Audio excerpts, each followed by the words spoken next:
What's up everyone, how are you all? Today we are back with another blazing Naruto story. What if Naruto entered HighSchool DxD with the power of all tailed beasts and became the ultimate harem protagonist? If you enjoy, then please like, share and do comments. And also heck the description to Oregon L, creator of this beautiful creation. Running a hand through his damp hair, he released a sigh of despair. He opened his eyes, revealing brilliant azure pools. He looked around the room he was currently in. A completely white and very spacious bathroom. A lot larger than he really needed. Not a single thing out of place. He looked at the mirror that was fogged up so he could not see his image. How did I even get here? He wondered aloud. He wiped at the foggy mirror to reveal wild, spiky blonde hair that hung limply on his head. 3 whisker marks on each cheek and a blue gaze that had an almost ethereal glow. Uzumaki Naruto stared at himself in the mirror and mused to himself. Such a cruel fate for the hero of the 4th grade shinobi war. He would have never thought he had to go to school again. He didn't need grades, all he needed was the ability to kick ass and take names. Alas, fate is a cruel mistress. Sighing again, he took a once-over of his reflection. He could say he actually liked what he saw. In his youth he had always been the stumpy one, the midget. He was also somewhat malnourished when he was younger. He now stood at 6 feet 1, which was quite a bit taller than most of the people his age in this city. His body was well defined, built for speed and power.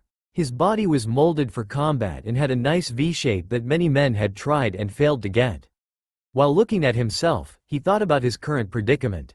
The blonde was in a city known as Kuo. He had landed here after tackling Madara and telling Kakashi to send them someplace so far that they would never come back.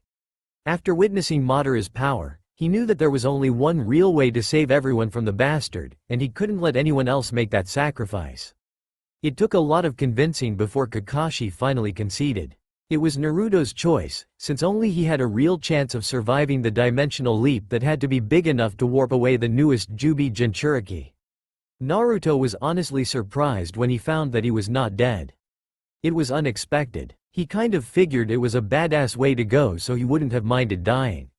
After drying himself off, he headed out into the lounge room. The room was absolutely huge. He was in the penthouse suite in a very modern building. Modern is not the word that Naruto would use. The stuff that Naruto saw were freaking space age to him. Everything was designed in weird, beautiful patterns of modern architecture, and there were waterfall walls.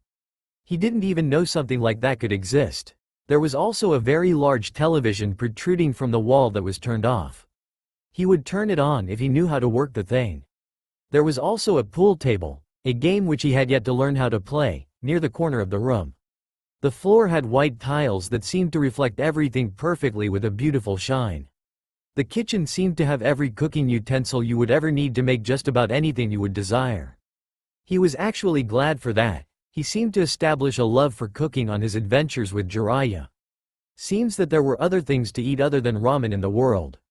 Who knew? Making a long trek to the bedroom, due to the sheer size of the lounge room, he finally made it and came to a halt when he saw what was on the bed. Naruto took to glowering at the school uniform that sat on the bed, as if taunting him. He clicked his tongue unapprovingly. He let out yet another sigh of dismay as he put the clothing on.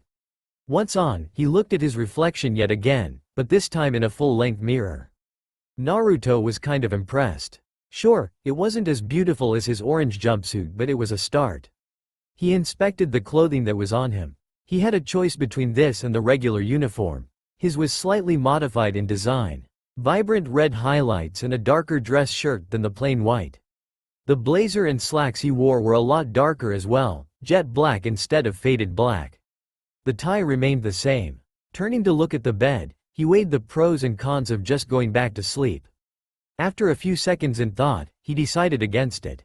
The person who had done this all for him wanted him to go to this school, and he did owe him or her for doing all of this for him. He frowned slightly at that. He honestly had no idea who the person was that was helping him. He also had no clue how it would benefit this mystery person. He had not been in this dimension for 2 days before some rough-looking guys came up and told him to come with them. Naruto couldn't do much else other than follow their orders. He was simply too weak after the goddamn painful trip he went through to get here. With a bit of trepidation, he followed them and came to the hotel that he was sitting in right now. They left him some of the essentials he needed, such as food and hygiene products. Then they just left. This was the third day he was here, and it was a lot more comfortable sleeping in this downright amazing bed, as opposed to the grassy floor in some park, groaning in pain for a few hours before passing out and then having to wake up to some random buff dudes demanding things from you. Yeah, not the greatest day of his life. Last night was much more accommodating. In truth, Naruto had been in very few apartments that weren't a complete dump. After leaving the orphanage, he ended up having to stay in the seediest part of Konohagakure in a very, very shitty apartment, where he spent most of his life. In fact, after pain had destroyed the entire village, he had actually been offered one of the biggest tents that they had to offer, on the count of the fact that he was the hero of Konoha. He politely declined, reasoning that a few families could fit in there and it would still be spacious, instead of just one family that was cramped in the standard tent. He didn't need the room. He was used to being in worse living conditions than a regular-sized tent, so he didn't want to take anything more than he needed. Coming here and looking at his current living conditions actually made him slightly uncomfortable. This was a bit much, wasn't it? He looked to the window, which was the entire wall of the living room. He was living in the more urban area of this city. The academy he had to go to was pretty close, all things considered, 15 minutes walk maybe. He felt weird looking out on the city. This building was an ungodly size. Well, ungodly for him anyway. Walking down to the door, he took the key card off the shelf and put on some black sneakers. Opening the portal, he left out to his new life. Can't be as crappy as it was in the academy, right? He thought to himself weakly. Okay, it is going to be a lot worse, Naruto said aloud, his eye twitching as he looked at his timetable. Why the hell did he need to learn this stuff? Naruto was never really the academic type, so seeing the subjects that he had to do were his weakest ones was beyond annoying. He really felt like punching something right now. After looking at the timetable in his hands with disdain for a few more seconds, he decided it was best for his sanity if he just pocketed it. Sighing dramatically, he rounded the corner and saw that he was at his destination. Walking through the school gates, he looked up at the main school building, to find it was enormous. Seriously, what was with this world with its need to make everything huge? Naruto was quite taken with its design.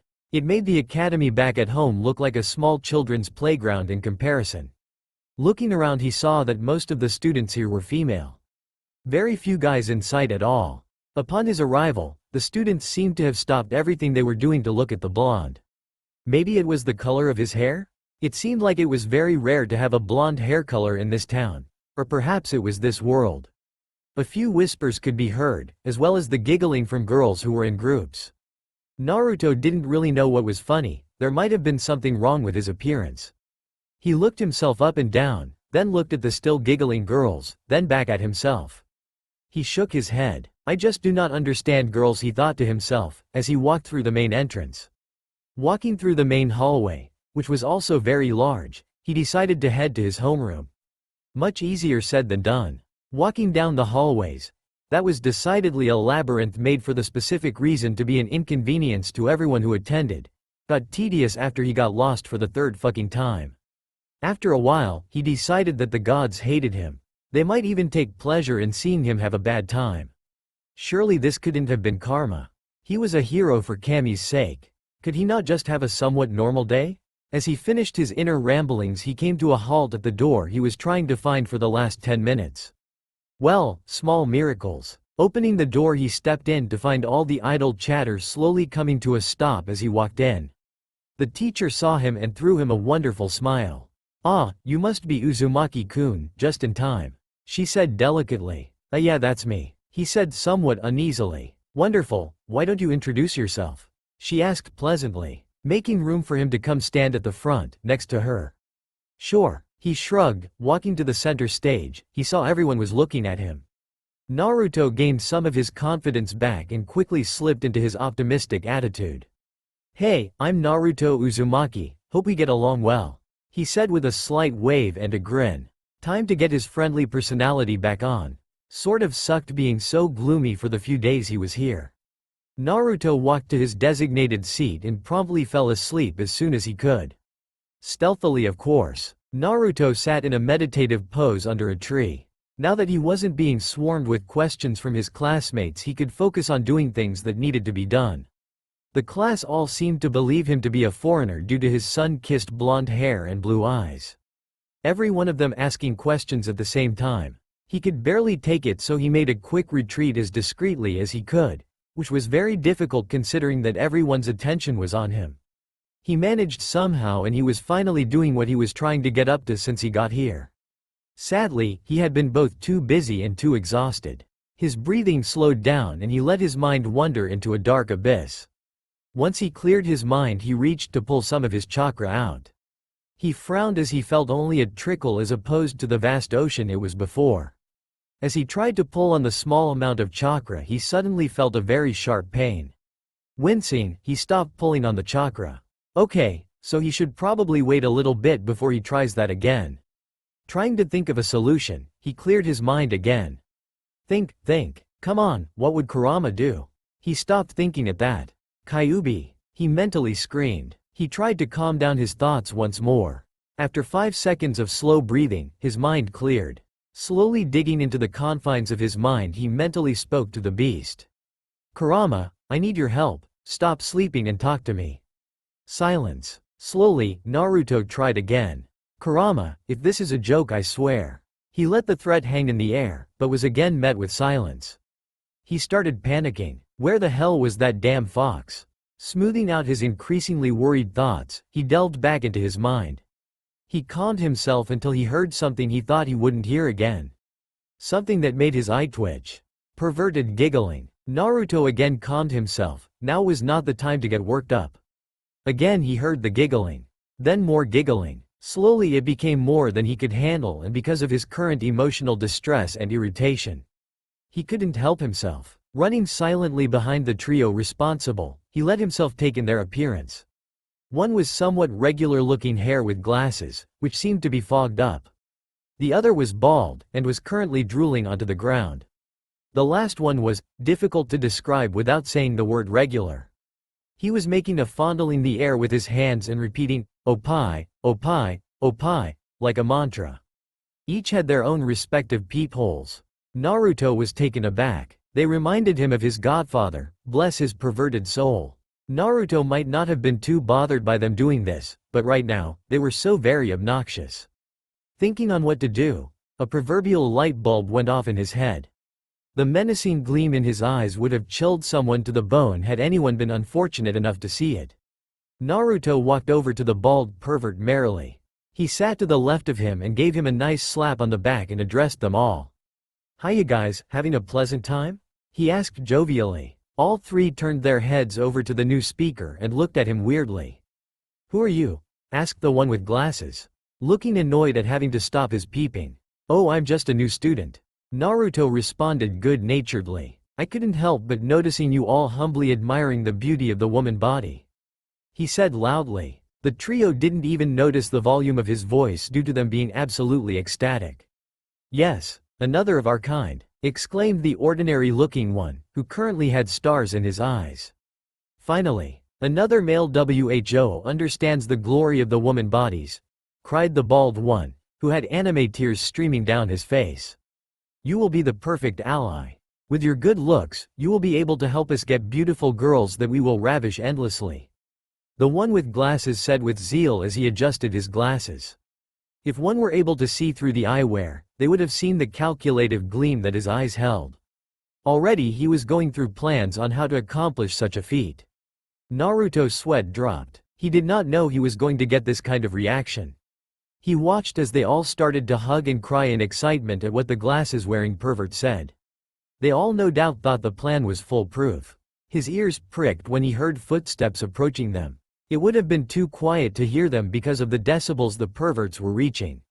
Naruto was able to hear it because he had very sensitive hearing, and his ability to focus on something with his advanced hearing.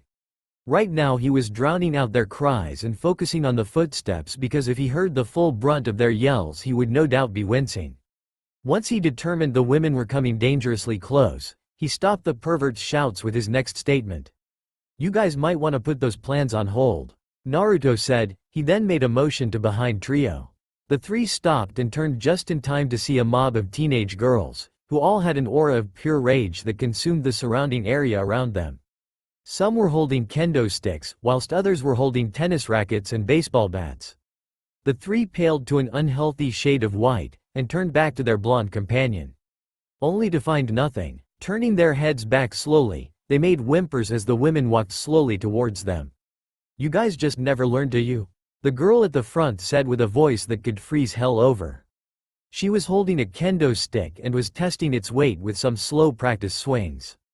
Making a slow gait towards them, she was followed by her other companions. It was not a good day to be Matsuda, Motohama or Issei right now. A certain blonde was sitting in a tree, trying not to fall off because he was laughing too hard. Hearing the perverts as they wailed in pain was a certain schadenfreude that even Naruto was not immune to.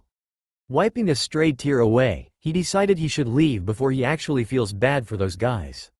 Leaping nimbly off of the tree, he was about to make a dash for class before he was late. He stopped, however, when he saw something that caught his eyes. Naruto looked up to the window that was on the second story of the main school building. Looking down at him was perhaps one of the most beautiful women that Naruto had seen in his young life. A woman that looked to be around his age. The first feature he was noticed was the long, flowing crimson hair that looked as smooth as silk. It reminded him of his mother's hair, but the woman standing behind the window had hair with a much more vibrant shade of red, that seemed to reflect light. The second feature he noticed was definitely the woman's considerably large bust. Despite their size, there was not a single hint of sag. In fact, they seemed to be giving gravity the finger with their perkiness. He felt bad that that was a feature he noticed so fast, but he was a healthy teenage boy. Spending time with a guy who was perhaps one of the most perverted men in the world had turned into a pervert, it seemed. He mentally shoved those thoughts away as he noticed she was looking at him. Her gaze seemed to be transfixed on him, which is why he noticed her beautiful green and turquoise blue eyes. They seemed to go a dark shade of blue towards the top, and the orbs seemed to refract light.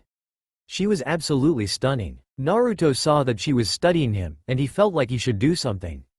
So, almost without thinking, he brought a wide smile to his face and waved towards her. She looked surprised, but then let a small smile play itself onto her features and waved a delicate hand back at him. Hearing the bell, Naruto sagged and decided to get his last couple of useless classes out of the way before taking a rest in his room's spa. He hadn't tried it out, but he doubted that it was going to be anything less than premium quality. How much did his room cost for his stay? He almost shivered at the thought.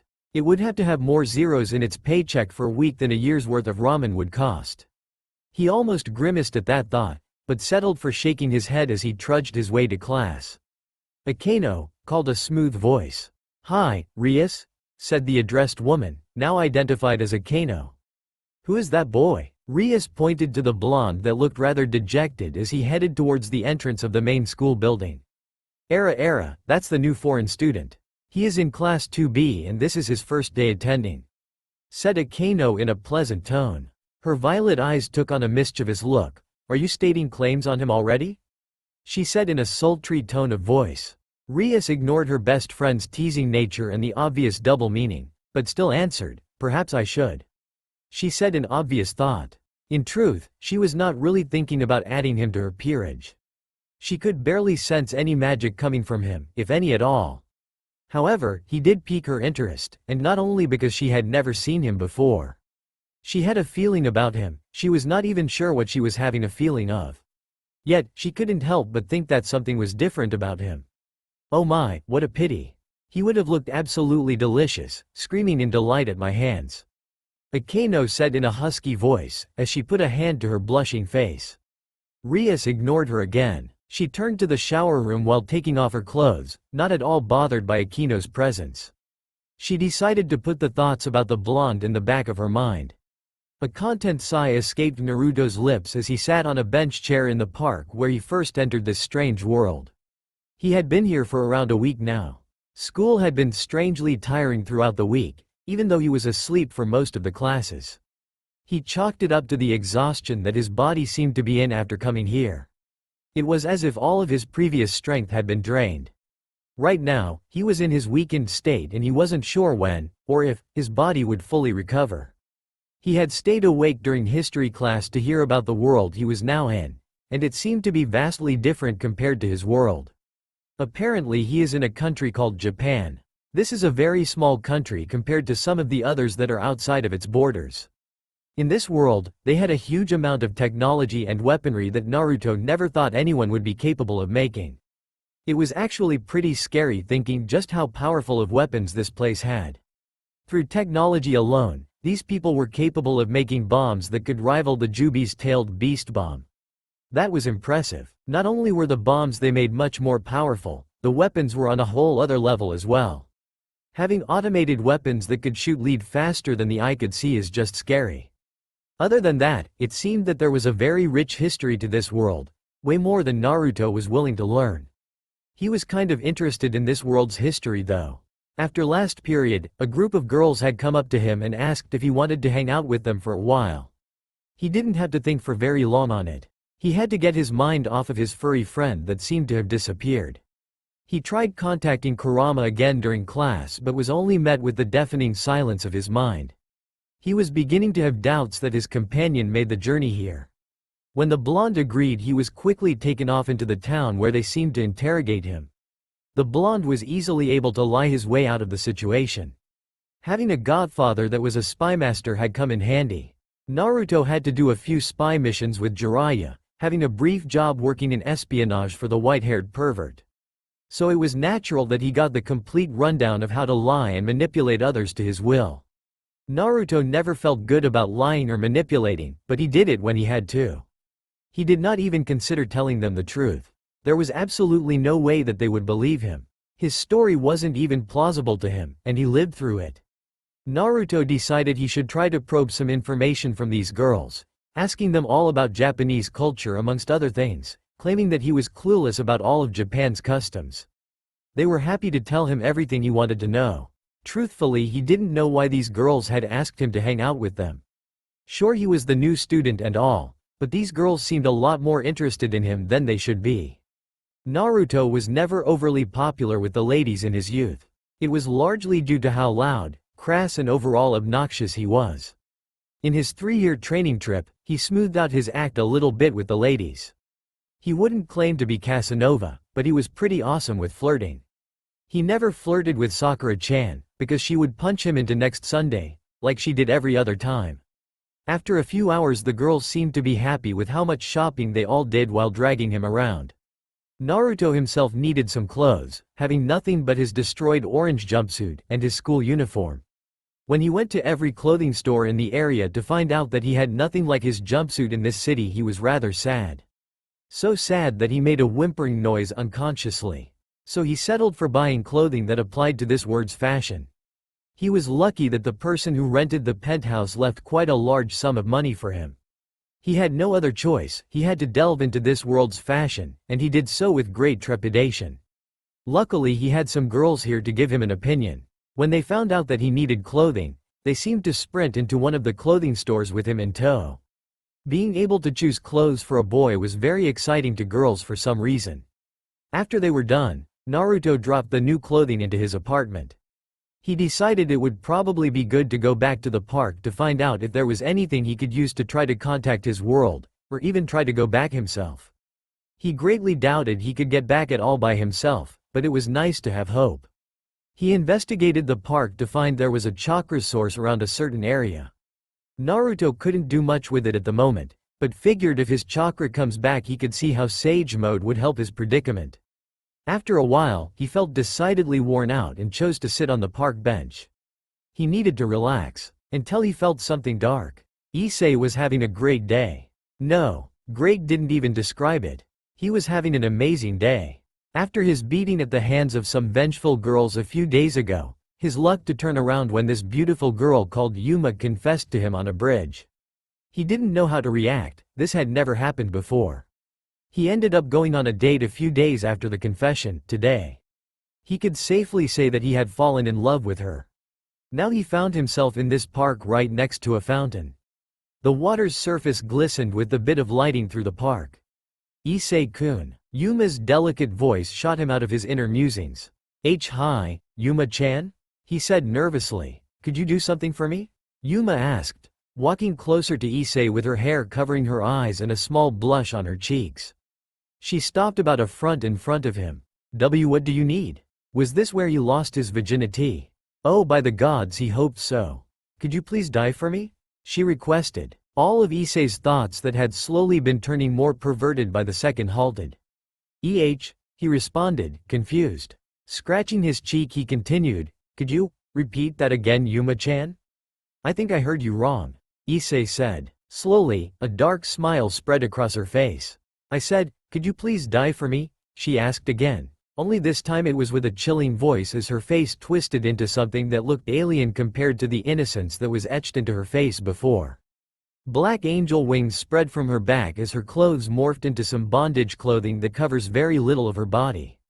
Issei would have been drooling out the mouth if it wasn't for the fact that she was holding a very intimidating spear. Her last statement didn't help any as well. Sorry about this, Issei-kun, it was a fun date. I will keep what you got for me as a personal treasure. I guess you are just unlucky. Yuma said with a condescending look. After finishing her sentence, she sent the spear sailing towards Issei. Issei froze as he saw his doom approaching. Unable to move because of panic, with a spear that was heading straight for his chest. He guessed it could have been a worse last day. Having a date with this beautiful girl.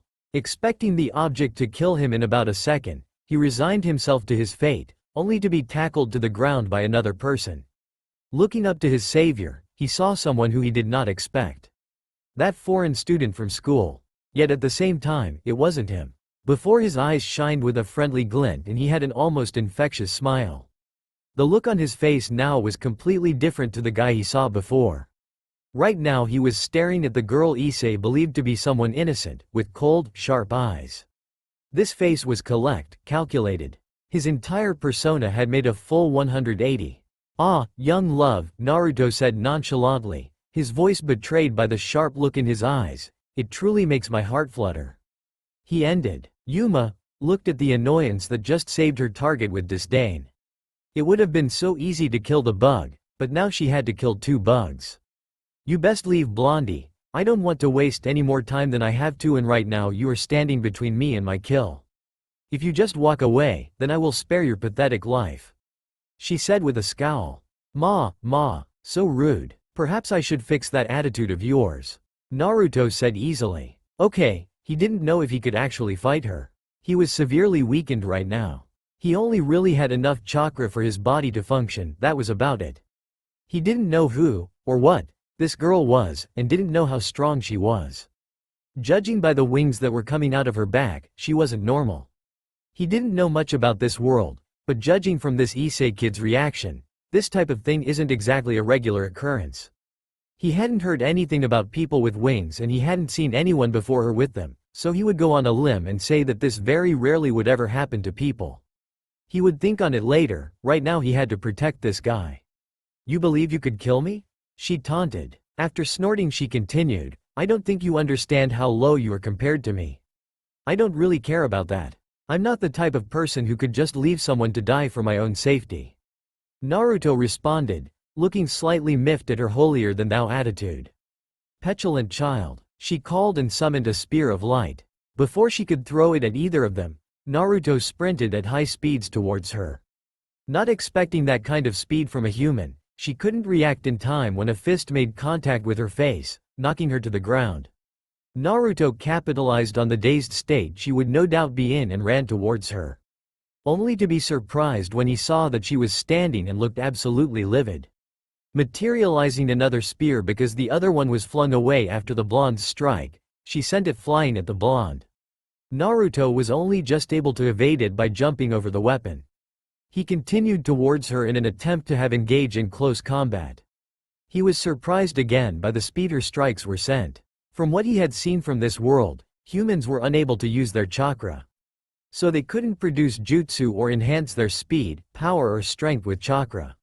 He figured this out after gym class. He was able to dominate every other student in the sports that they played and he wasn't even using chakra.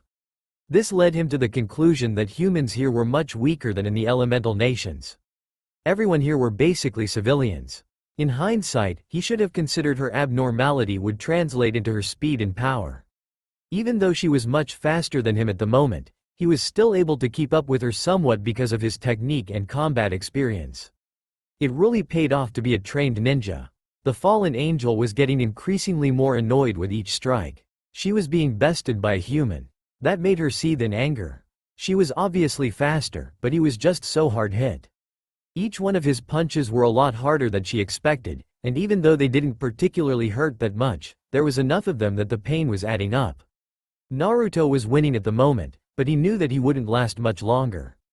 He could already feel his body tiring because of the speed that he was being forced to move. Damn this weakened state. It balanced out though, because even though his movements were becoming sluggish, her movements were becoming more straightforward and predictable due to her anger. Although she didn't look like she was going to run out of juice anytime soon. Naruto had to finish this quickly. She tried to punch for his face only for him to dodge yet again. This time he grabbed her arm in a lock and struck at her elbow, attempting to break it. The blow landed, but it did not buckle like he thought it would. Instead, she howled in anger and kicked him in the ribs. Naruto rocketed towards the tree that was behind him. He tried to stop himself by sticking to the ground, only to remember he had no chakra that he could use. So he ended up hitting the tree with a great amount of force. Writhing in pain under the tree, he realized that some of his ribs were broken. It was also getting increasingly difficult to breathe. Did one of his ribs puncture his lung? After he coughed up some blood, he realized that yes, one of his ribs had punctured his lung. He would have cursed, but he found the task too difficult to accomplish. He tried pushing himself off the ground to get up, only to find something else that had pierced into him. Out of his chest protruded a spear. He looked at it in a daze. It didn't hurt. Was he losing feeling in his body? Goddamn, if this wasn't the shittiest time of his life. Only a week in this place and he gets a spear through his fucking chest. His vision was slowly getting darker. As he looked over to the one responsible for his current state, he noticed that she looked very haughty over his inevitable demise. He didn't really care though, it was becoming a task to care about anything at this point. He felt so sleepy. Was this how he would die? Dying in a world he knew next to nothing about, with his friends no doubt mourning over his death? With that thought, he slowly managed to gain strength. His fingers twitched sporadically. No, he wouldn't. He was Naruto Uzumaki, the one who fought against someone who people claimed to be a god and won. The one who had saved everyone from a deluded man with a twisted dream. The one who faced down the Jubi without fear. He would not die such a death. He pushed himself off the ground, his muscles groaning in protest. He paid it no mind though. He had to save this perverted kid from his doom. He had to live today to see his friends again. He had to live because he had an obligation to. After standing straight, he pulled the spear out of his chest. He felt the agony that the action brought him, and was forced down on one knee because of the pain. He panted, looking up into the wide, disbelieving eyes of the fallen angel as they stared into his own determined orbs. The fallen angel stared at his chest just in time to see it slowly close up. This boy, he could not be human. She looked back into his eyes and felt her breathing quicken. Staring back at her, were the eyes of such hatred she had to take a step back. No longer were they the brilliant, blue stratospheres that they were. Looking at her now were crimson-red eyes. The pupils were slitted and had an animalistic look about them. The eyes glowed menacingly in the darkness. After the wounds had knitted themselves back together, his ribs snapping back into place with a noise that made her wince. The man pounced at her. The speed was inhuman. She glided into the air to gain some distance so she could conjure up a spear of light, but she found that he was in her space in a split second. He smashed his fist into her stomach, winding her, and sending her plummeting down to the earth. This time when he punched her, it hurt more. Much more. So much in fact that she didn't know if she wanted to stand. The blonde animal did not deign her with the time to recover. He planted his fist in her face with crushing force and threw her at the fountain. The stone of the fountain broke as she impacted it. Adrenaline kicked into her system as she tried flying away. She spread her wings and jumped. She then felt a sharp pain coming from her back as she tried to fly. She turned to find that the red-eyed boy was holding her jet black wings. The fact that the boy was able to hold her back from flying was frightening. She went into panic, screaming for her life and flapping as hard as she could. Her screams brought Naruto out of his trance. He looked to her face, seeing tears prickling at her eyes as she tried desperately to get out of his hold. The fact that he would have killed her in such a harsh way made him feel so guilty. Even if she was trying to kill an innocent, it was just too cruel. He decided he should scare her away instead of outright murdering her. He pulled her down and grabbed her throat. He let out an animalistic growl to stop her screams. "If you try to murder this guy, or anyone from this city again, I will kill you. For now I shall let you go. Next time I will not be so lenient. Do I make myself clear?" he asked in a cold voice.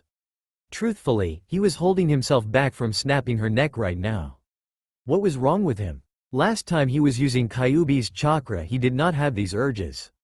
Seeing her nod rapidly with fear in her dark violet eyes, he let her go. After she was out of his iron grip, she flew as fast as she could away. Not looking back at her would be killer. Seeing her leave, he sighed. Shortly after she left his sight, he collapsed in the fountain. His muscles were not responding to his demands. He could barely move, and again he found his consciousness slipping away. This time he felt no power boost, he only felt weak. He looked up through the lens of water, watching as the outside world was distorting into different shapes and colors. He felt so at peace. All of his worries were melting away because of this water. The space felt like an ocean rather than a small fountain. He saw a figure staring down the fountain and looking at him. It was a girl. She looked like she was followed by a crimson cloud that went from her head down her back. He then realized that it was actually the person's hair. A hand suddenly pushed through the water to grab him. That was all he saw before his world turned black. Naruto awoke with a groan. Rolling over, he decided that he would try to get some more rest in. Until he realized that he was alive. Sitting himself up, he surveyed the location he was in. It was his temporary room. He frowned. Pushing himself up from his spot, his hand landed on something soft. Something that was softer than the pillow he had been lying on. Giving the soft object an experimental squeeze earned him a moan. Naruto turned to find the red-haired girl who had been at school.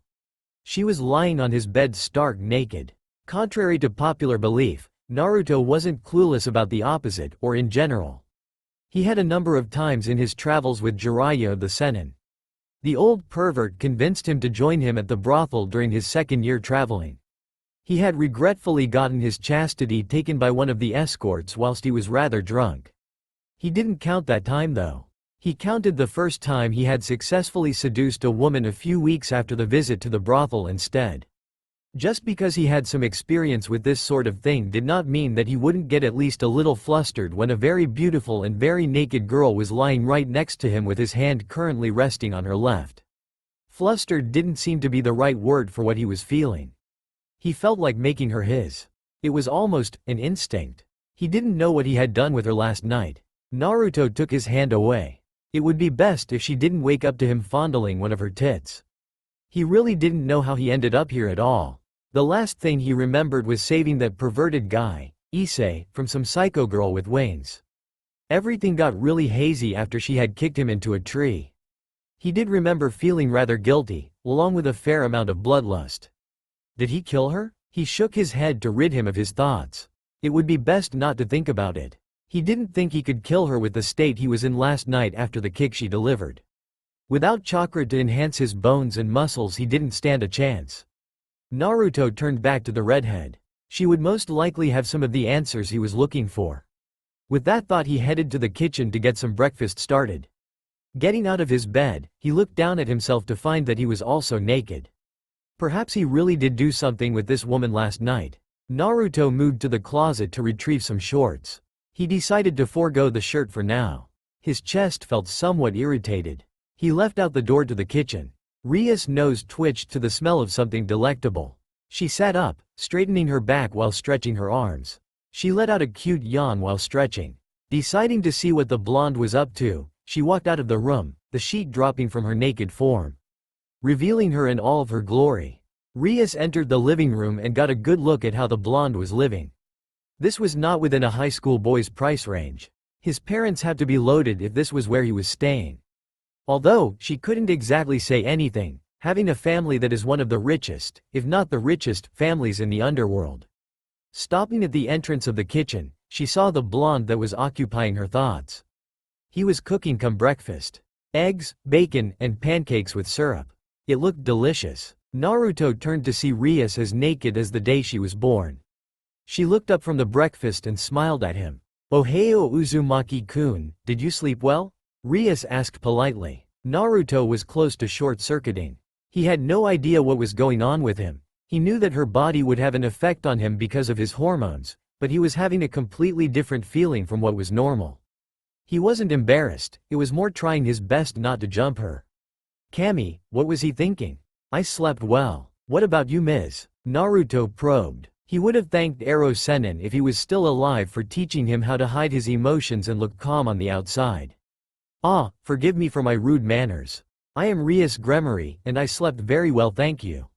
She bowed, the motion causing her S to jiggle enticingly.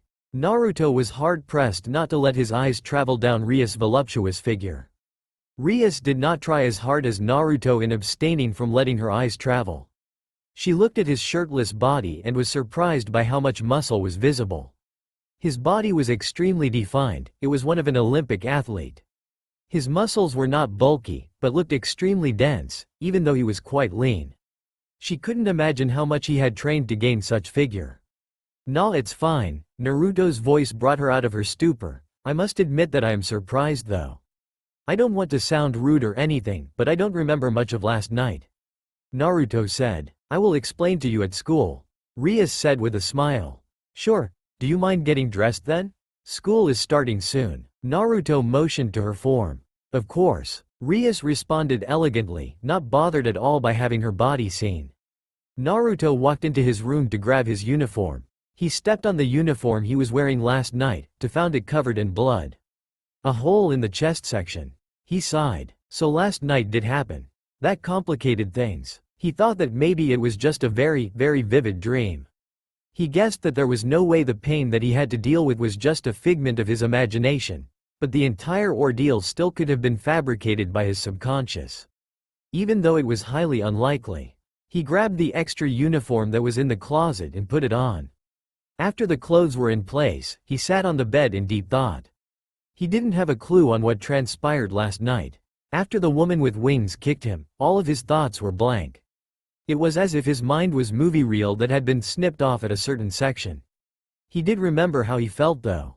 It was a seething rage. Not really at anything in particular, just general hatred. In fact, he hadn't felt anything like it since. His eyes widened as he recalled the last time he had felt that much loathing. It was when he didn't have control over Kurama's chakra. When he used the toxic chakra, it made him very aggressive when he did not know how to fully control it. Could he have perhaps used the Kyuubi's chakra to beat the fallen angel? But then, why was the beast not answering his attempts at contact? He would try to call the Biju out during class. Right now he had to talk to the redhead that had just gotten out of the bathroom, now fully clothed. He felt relieved of his urges after seeing her when she wasn't naked. I would like to get to know you a bit better, Rias said with a smile, as her and Naruto made their way to the school. I think you are meant to say that before you jump into someone's bed naked. Naruto jibed with a grin. Maybe you're right. I will have to remember that. She responded playfully, looking thoughtful as she placed her index finger to her chin. Well, I'll tell you anyway. What do you want to know? Naruto asked while tilting his head slightly. I do have some things that I will ask you at lunch. Right now, I would like to get to know you personally.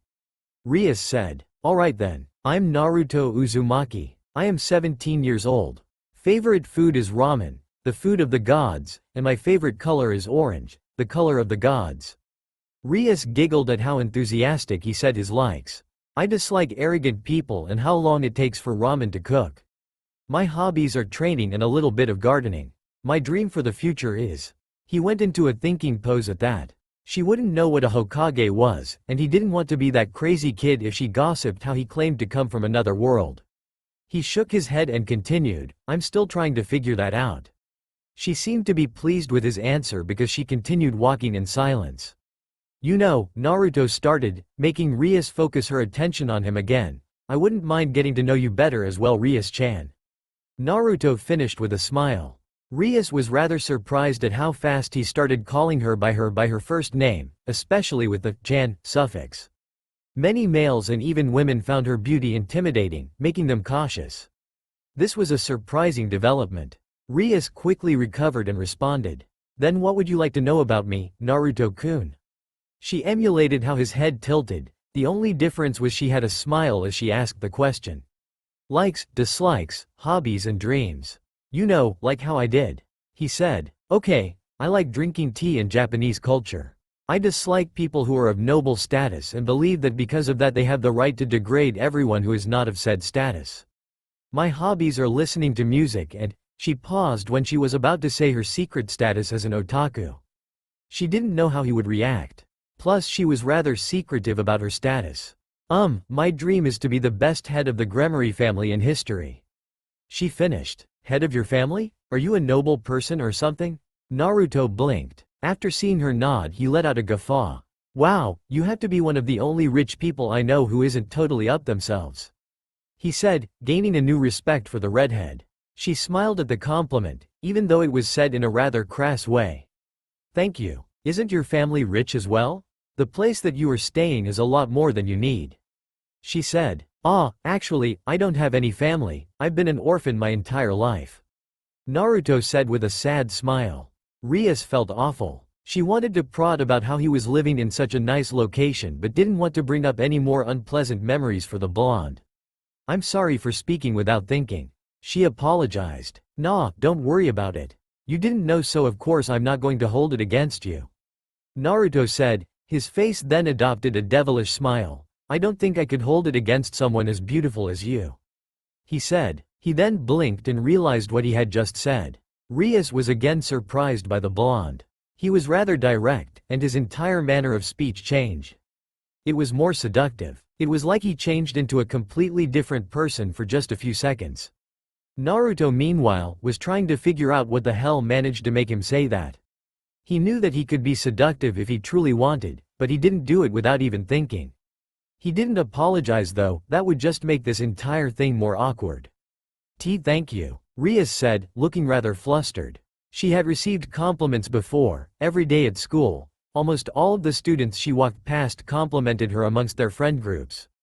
However, he said it so directly, and with such an alluring voice that even she was not immune to it. Naruto hid his look of astonishment. He made the girl so flustered and he didn't even know why he said that out of nowhere. He looked relieved at the sight of the school gates for the very first time since he was in this city. He made a quick exit. I'll see you at lunch, Rias-chan. Naruto gave her a quick grin, then shot off to class. She blinked at how fast he was gone.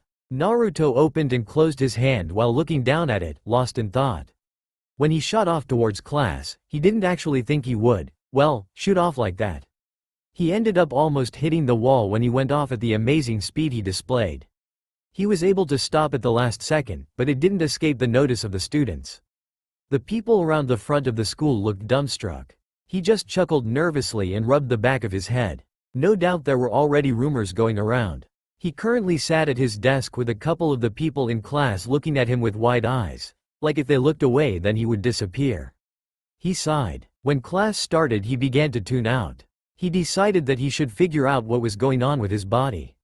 He did not use chakra to speed himself up, that much he could be sure of, but if he didn't, then what made him go at such a speed? He decided to check where his reserves were. When he looked at where his chakra was at throughout the week, it had stayed as an infinitesimally small amount compared to the copious level his chakra was at before. Right now it had made a huge leap.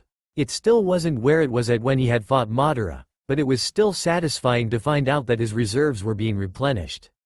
That brought more questions though. Why did he suddenly have a huge spike in his chakra? If he actually did use Kyuubi's chakra, then it would make sense that his chakra would change in some way. He figured it would be good to try contacting the Biju again. Closing his eyes, he focused on shutting everything out. Naruto opened his eyes when he felt the familiar dampness at the soles of his feet. He looked around to find himself in an expanse of pure darkness. This was the first time he was able to enter his mindscape since he had come to this world. The closest he had ever come to talking to the fox again. He could tell he was in his mindscape only because of the feeling of moisture at his feet. It was much, much darker than it had been the last time he had entered it. He continued looking around, and found a fur of red that glowed amongst the black void he was in.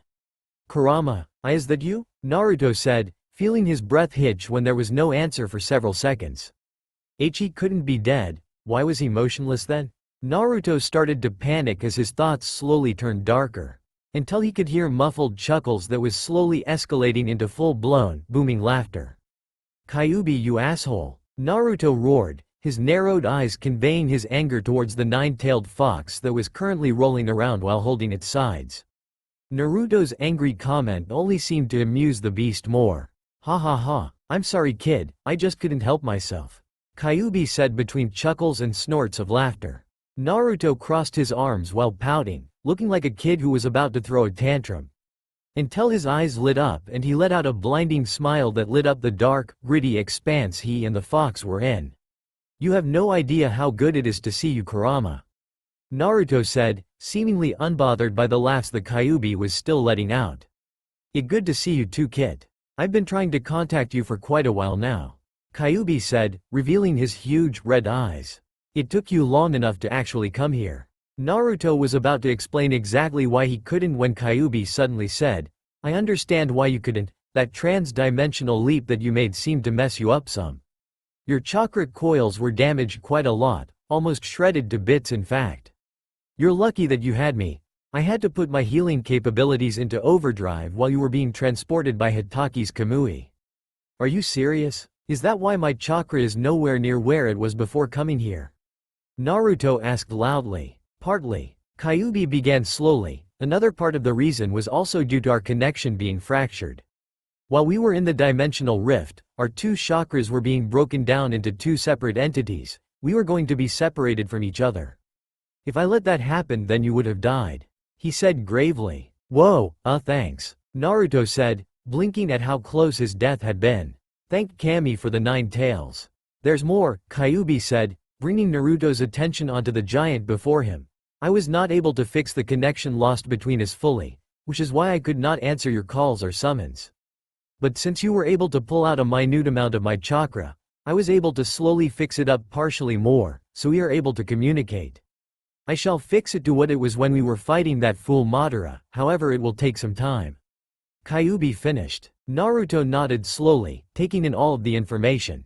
He processed it, and then asked the question that had been plaguing his mind since he had got here. Is Madara in this world? Naruto asked with a clipped tone. I am unsure, said Kyuubi, making Naruto slump. It is a possibility that he made it here. It is also a possibility that he was flung into another dimension entirely. Whatever the case, I don't know if the Uchiha was killed. Hashirama's cells have an amazing healing speed, they rival mine, and there are less side effects, so I doubt it was killed. Kyuubi admitted grudgingly. Naruto let out a sigh. He thought that he would be alive, the bastard was hard to kill.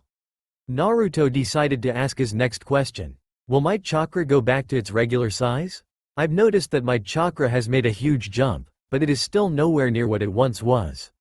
Naruto said, sounding hopeful. In time I think that it will. It wasn't only me who helped the chakra go up to the level that it is now. That red-haired girl, she is definitely not normal. She was somehow able to contribute to replenishing your chakra stores. Your body has also seemed to make some changes, how much I cannot be sure, said the Kyuubi, lying its massive head onto its paws while staring at him in an apathetic gaze. I knew something had to happen to my body. It was pretty obvious after I ran at the pace that I did this morning, Naruto said, then he narrowed his eyes. Hey Kurama, I don't really remember much of last night, could you fill in some blanks? Starting with why I felt like ripping anything within arm's reach apart. I haven't felt that since my fight with Pain, after I watched Hinata get stabbed, Naruto stated. The fox sighed and looked over to him. That was what I was going to get onto last. This is rather irksome, and might have effects on you later, he said. What do you mean? Naruto prodded. Well, due to our connection being slightly separated, we have a small problem. When you used my chakra to fight off the winged girl, do you remember collapsing? Naruto nodded slightly. I have vague recollections, Naruto said. That was due to your body not being ready for my chakra, since it is poison to your human body. The seal was unable to filter the side effects. Your body rejected it very harshly because of how separate our connection is. After you used even that minuscule amount, you basically doomed yourself. Your body was shutting down because of the density of my Yuki.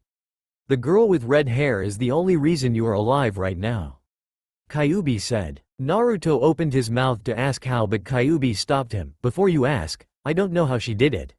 She will tell you, probably. Naruto nodded, signaling for Kurama to speak again. Anyway, The reason for your bloodthirst was due to our dislodged connection. When you used my chakra after the war, you were able to stave off my hate because of you claiming some of chakra for your own after our, well, tug-of-war game. Later you were able to use all of my chakra because of the synchronicity we shared. Without that, you reverted back to what you used to be like while using my chakra. Along with that, it seems to have affected you by making you have more animalistic characteristics, even when you are not using said chakra. For now I only have theories as to why that is. I believe that the girl also contributed to that in some way as well. Kyuubi finished. Naruto opened his mouth and closed it a few times, trying to think on what that actually meant for him. After a few additional seconds he finally gathered his thoughts. So, I am going to start looking like a werewolf or something? Naruto asked with a scared tone, causing Kyuubi to burst out laughing. Hey, serious question here, what do you mean by animalistic characteristics? That sounds way too ominous. Naruto yelled over Kyuubi's howls. Kid, it really is good to see you. Kyuubi said, wiping a stray tear away with his paw. You are the only one who could make me laugh this much. Oi, this is serious, screamed Naruto, harumphing. No kid, you are not going to turn into a werewolf or look like one. However, you will display a small number of features. The only physical change is that your eyes might morph into mine with a little less anger on your part, and you won't have to be completely livid to go into the more aggressive state while using my chakra. Kurama ticked off with his fingers. There are also some psychological changes. For example, you will be more territorial, and will exhibit some natural needs in a more pronounced way. Kyuubi said. Kurama, what are you saying? Asked Naruto with narrowed eyes. I trust you remember the feeling you had when you saw the girl naked this morning. You have more obvious baser instincts, making you crave more of the pleasure of the flesh. Kyuubi said, a smirk forming on his face. You're saying I'm going to be a pervert? Asked Naruto, eyes widening in horror. Ha ha ha, no not really kid. You won't be any more perverted per se, you will just want a member of the opposite to carry your genes. Like an instinct, Kyuubi said, trying to cover his giggles. This is not funny, Naruto said, flailing his arms animatedly. Is for me kid? Kyuubi said with a grin.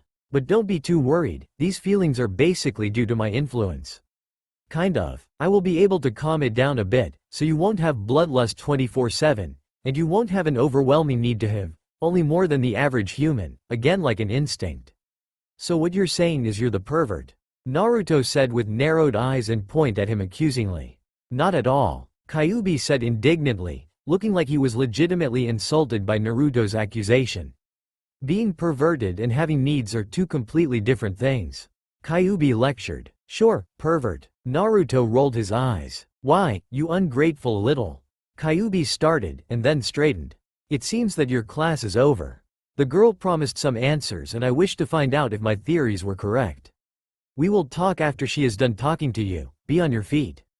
The Nine Tails said. Naruto nodded. Closing his eyes he left his mindscape, his form fading into the darkness that was cloying to the proverbial walls. Naruto shifted into the physical world just in time to find the school Bishonen looking at him with a friendly smile. Yuto Kiba. This guy seemed to radiate princely charm. Almost every girl in the school would probably be willing to jump him if they had duct tape in hand and were in a dark corner where he couldn't escape. The guy kind of reminded Naruto of Sasuke, what with the popularity and all. Only difference being that Kiba was polite, rather than the whole angst teen thing that Sasuke had going on. Hello Uzumaki-kun, do you mind coming with me to Bucko? Kiba asked in a kind tone of voice. Naruto figured that Bucko was Rias. She must have sent for him through Yuto. Perhaps they are in a club of some sort. He shook his thoughts out. Sure, returning Kiba's polite tone of voice with a nonchalant shrug. He stood up and walked through the classroom to the exit. So this Bucko of yours, am I correct when I say that she is Rias-chan? Asked Naruto, his head leaned up to look at the clouds above them. Yes, she is the president of the Occult Research Club, said Yuto. I have heard of that club before. I myself find the ideas of devils and other beings of the like fascinating. Naruto said. He really was quite intrigued by the idea of there being an underworld and other such things. Granted, this fascination was partially due to having a demon in his belly. The recent run-in with the fallen angel only solidified his interest in the subject. Walking along in silence, the duo reached an old-looking building after only a minute. The two blondes stepped through the door, into the building. As Naruto observed the inside of the building, he noticed that it was much cleaner than it was on the outside. Where the outside had slightly tattered walls, the inside was impeccable. Obviously the age wouldn't bother the inhabitants of the building, the inside looked brand new.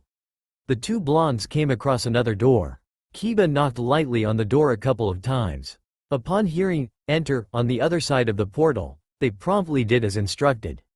Naruto was not surprised to see Rias sitting at the table looking towards them. Rias smiled. He was surprised by the other female however. The woman next to Rias was stunning. She had raven black hair that was done in a ponytail with an orange. Her hair was long enough to go down to her feet. Her bust size may have even been bigger than Rias. Her milky skin looked just as smooth as the redheads and her smile seemed a lot more seductive than the graceful smile of the Gremories. Her violet eyes gleamed with mischievousness which was reminiscent of the snake chick at the Chunin exams.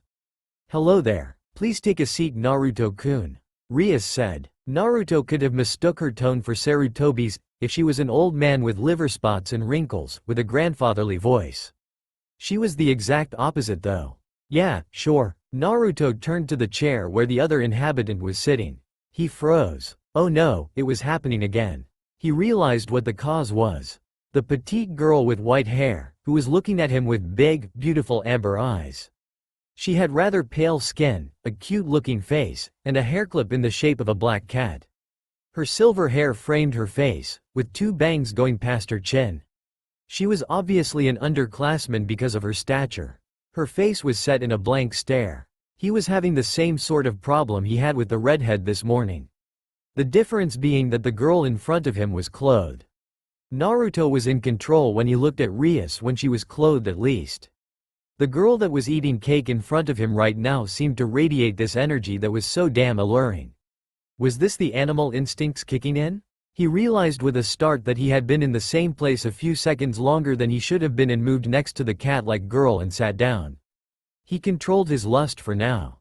"Damn that perverted Kyuubi. I apologize for summoning you here in such haste," said Rias. Her face soon adopted a very serious expression as she said her next statement. "But I could not risk the chance for anyone who might listen in on the conversation that will ensue. You pulled quite a stunt, beating a fallen angel by yourself," she said slowly. "What was that demonic magic that you pulled during the fight?" she asked seriously. Naruto stiffened. She was able to distinguish his chakra as being demonic, meaning that she likely had experience in similar things. "I went to the location where I could feel a demonic signature. I did not expect you to be there," she commented. What was Naruto to do? He seemed to be cornered. He could lie his way through this but he doubted that he could slip his way out of this one. If she knew that the chakra he leaked was demonic then there was almost no way he could get through this by lying. He took a deep breath and looked towards her. "What makes you think that what you felt was that of a demonic nature? Do you have experience in these things?" Naruto started, wanting to take this down another road. He didn't exactly want to be some sort of guinea pig in a lab if these guys learnt that he was from another dimension. He could easily prove that he was not from this world via Bunshin or any other jutsu, but that would lead him to getting experimented on for perhaps the rest of his life. He did not want that. That is to be expected. "You see, we are all devils," she said lightly. Naruto blinked once, twice, thrice, before deciding to grace the room with a sophisticated response. "Huh?" Naruto asked, his head leaning in as if that would answer his question. He was startled back when wings shot out from Rias' back, prompting the others in the room to display their bat-like wings boisterously. "Judging by your reaction, you did not expect this," the president of the club said. "Well, I don't really expect people to just pop wings out of their backs and claim that they are devils every day," Naruto said dryly, after regaining his composure. "I understand. I will elaborate for your sake then. We are not humans, we are beings that come from the underworld, or hell as people call it. We have powers that regular Homo sapiens do not, and possess traits that are different that humans also lack," she said, gesturing to the wings on her back. "Okay, not the weirdest thing that I've ever heard I guess," Naruto replied, startling all the occupants in the room, sans Rias. "Somehow I knew that you would have that kind of reaction," said Rias. "After all, you are not of this world either." she stated. Naruto straightened his back slightly. And why would you think that?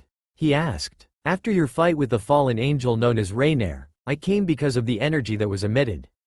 It was a very malevolent energy that you put out. Going to the signature, I found you standing in a fountain, knee-deep in water with Rainier flying away erratically, and then you collapsed into the water. The power that was in the area was definitely not of a fallen angel's, nor one of a devil's. It was definitely not of this world. The busty redhead stated simply. Naruto was slightly on edge. The last encounter with someone with wings didn't exactly end well for him. He didn't want to repeat the same mistake. His muscles were slightly tensed to make sure that he could make a quick retreat if need be. He highly doubted that he could fight everyone in the room, even if he did have significantly more chakra than he had while versing Rainier. He let out a slightly relieved breath when everyone's wings retracted into their backs, blocked from view. If Rias was willing to reveal herself and her companion's identity as devils, then he supposed he could cross out the possibility of them turning him into a lab of some sort, but he was still wary. He would see where this would go, however. He needed the information. If I said that I was from another world, what would you do with the information? Naruto asked tightly. I would have to see what your abilities are and take you to someone so they could examine you, she said. Naruto let a concealed kunai slip through his blazer sleeve into his hand at her statement. The kunai itself was made by him. He had 3 in his arsenal. 3 was all he could forge in the time he was in this world. He did not want to kill anyone here. Gods above, he did not want to kill anyone. He had seen what killing does, and it is never a good outcome. He would avoid killing unless absolutely necessary. He was just using the weapon as a cautionary step. You would take me to be tested on? His eyes darkened at his own words. Rias noticed the coldness in his voice, so she quickly explained to him what she meant. You will not be tested on in an experimental way. You were able to beat a fallen angel without using any magic. You did use some sword energy though, and that is what they would like to test, she said in a calming voice, her gaze slightly softened. And who might they be? Naruto asked. My brother will be the one who would like to meet you. If he finds anything interesting in you, then he may introduce you to the life of a devil. Prove you are not a threat and my family shall welcome you, she said. Why would I want to become a devil? No offense, but I am not sure I would be interested in becoming a being that is portrayed as sinister in almost book, movie, TV show and pretty much every source of media, Naruto said, ticking off everything with his fingers. He used the hand that didn't have a weapon being held in it. There are many benefits. Powers, increased strength, agility, the ability to fly, longevity. Need I go on? She asked rhetorically. Though, I am unsure on what abilities you possess as of right now. Sorry, but I must decline. I have only known you for a day, so forgive me for not putting a whole lot of trust in you. Naruto spoke, standing up and attempting to leave. I will not allow you to leave. You may prove to be a threat, and if so, then you will regretfully be terminated, Rias said harshly, trying to convey the gravity of this situation. Naruto conducted some wind chakra in the blade that was occupying his right hand. Since his head was turned to Rias, he did not see how Kaniko's eyes widened slightly at the feeling of chakra. No one else seemed to notice the chakra. I also cannot allow you to leave because you are linked to me in a sense, Rias started, making Naruto's eyes turn curious. However, it did not interfere with the sharpness his orbs held at the "cannot allow you to leave" statement. I saved you from death by implementing into you some of my magic and heal you by lathering yourself through magic via skin contact. Naruto's eyes widened in understanding, realizing why he had healed from last night. Her claim was plausible, kind of. He didn't know the components of magic or its uses, but he figured it was the same sort of healing as the Kyubis. We devils use something called the chess piece system, where we are able to reincarnate humans into devils. I used every piece I had left on you, only to find that none worked, Rias stated. That is unheard of. Without being able to reincarnate you, I decided to impart into you some of my magic. This was only meant to increase your healing factor, as my magic is rather potent. I did not expect you to make any changes other than that tiny boost of healing speed, but your body adapted at a surprising rate, and was able to make other changes. That is most likely the reason for your display of speed this morning, Rias finished. That must also be the reason for the changes in my chakra amongst other things that Kurama commented on. Naruto thought to himself. He nodded. That would make sense. I guess I am indebted to you. Naruto admitted. That does not give you hold over my life. Just because you saved my life doesn't mean that I trust you completely. He informed her. You may not have any obligation to blindly follow me, but I still can't let you go. She said firmly. This is a huge inconvenience for you, I know. But you could be a threat. Naruto didn't like this. He most likely couldn't defeat these people. He wasn't even sure he could flee without being caught. He would probably stand a chance if he used the Kyuubi's chakra, but that would probably end up in the same result as it had last night, only this time Rias would not heal him. He would have had the art of surprise if it wasn't for the fact that everyone was obviously wary of him right now. He had little choice in the matter of going with her. He hoped what he was about to do wasn't a mistake. Alright, I'll go with you. Naruto said with a sigh and slump of the shoulders. He slid the kunai back up his sleeve stealthily. He could not risk them seeing the kunai and deeming him a threat. Rias nodded. She formed a pentagram on the ground that bathed the room with a crimson light. She then stepped over to it, along with her servants. His face set in trepidation as he did so as well. Shortly after stepping onto it there was a flash of red. Naruto looked around to find a huge set of gates with a colossal castle that protruded from over the gates in an intimidating way. Looking up to the top of the castle, he found that the sky above was a deep purple rather than the conventional color of blue. Welcome to the underworld. Naruto stared at the ceiling as he lay on the bed, his arms splayed out to his sides and his legs off the end of the bed, thinking on what had transpired.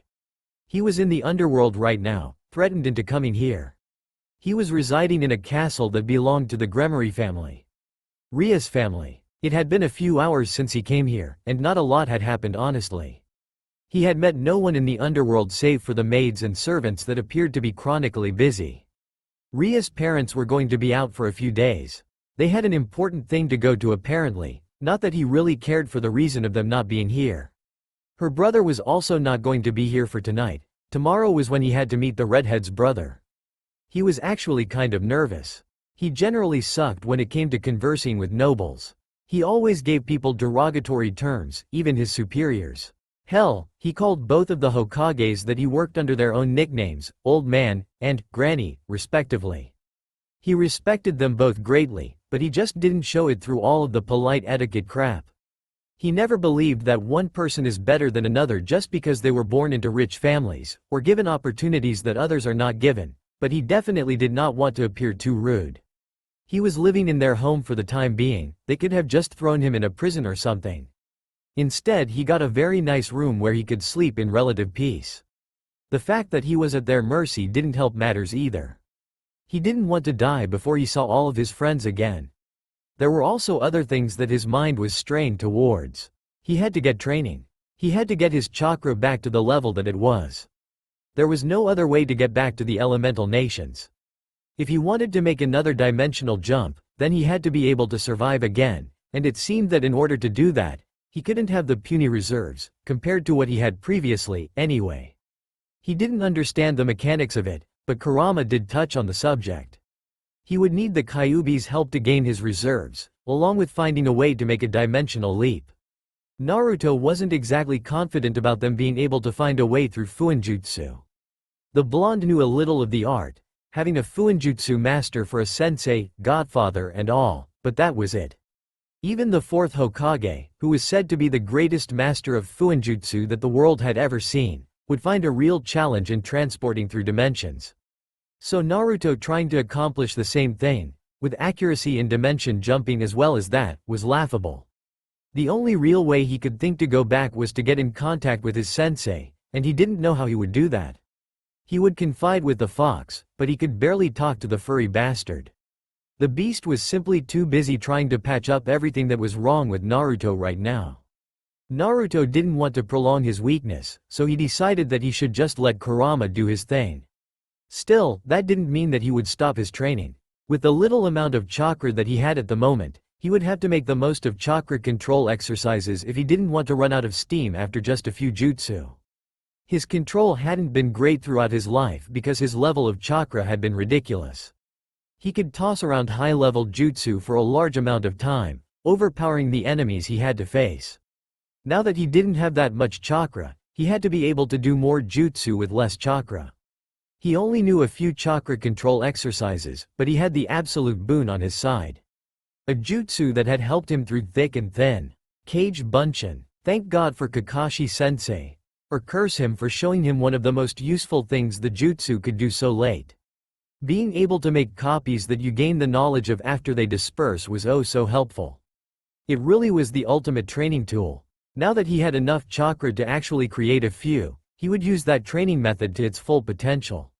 He doubted he could make a huge number, 4 or 5 at the most. After all, it was a very taxing technique chakra-wise. But his chakra was filling up again. Still, he felt so helpless in his situation. Okay, so he wasn't completely useless right now, but he was definitely not where he would like to be. Going against the fallen angel was quite humbling when he didn't have his chakra to lean on. He was just a human with acute reflexes who was adept in hand-to-hand combat. If the fallen angel were just a regular human, then he would have absolutely destroyed her in combat, but she wasn't, and the people outside of this room weren't either. He needed to get his strength back. He was going to. Right now, Naruto was quite limited in what he could do. If he used the fox's chakra, then he would die. And a lot of the jutsu that he knew were very chakra intensive. He had yet to try Sage mode. He wasn't sure that it would be safe with the chakra he had at the moment, and due to the heaviness in the air in Kuo. The city had very little natural chakra that he could call on. The density of the air in the city almost clung to his skin, as if all of the natural energy in the area had been eradicated.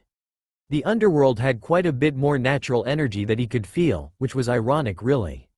He thought that the underworld was supposed to be devoid of life. He would try to call on his senjutsu energy while he was here, though now was not the time. He had no idea what the Gremory family wanted of him. Rias had said that they were to determine if he was a threat to trans-dimensional security. He did not even know that those words could be used in a sentence. Still, there was likely something else underlying in what they determined to do. He did not want to draw conclusions before meeting with Rias' brother, however. Judging by how the beauty and her servants reacted, someone jumping between dimensions was definitely not a daily occurrence. Still, they didn't take him coming here from another plane of existence too far-fetched. Since he had been transported through the human dimension by Rias, they were likely familiar with it, but they seemed to make a big deal out of him coming from a different one. Perhaps it was because they did not know who he was or which dimension that he came from. Although, they might just want to find a way to replicate how he was able to break the laws of physics in his own way. See the benefits to said way, and then kill him when his use had been fulfilled. He sighed. All of this thinking was starting to give him a headache. He would meditate on the situation later. Right now, he just wanted to get some much-needed rest. So, moving up the bed, he rested his head on the pillow and closed his eyes. Falling into a blissful sleep within a minute.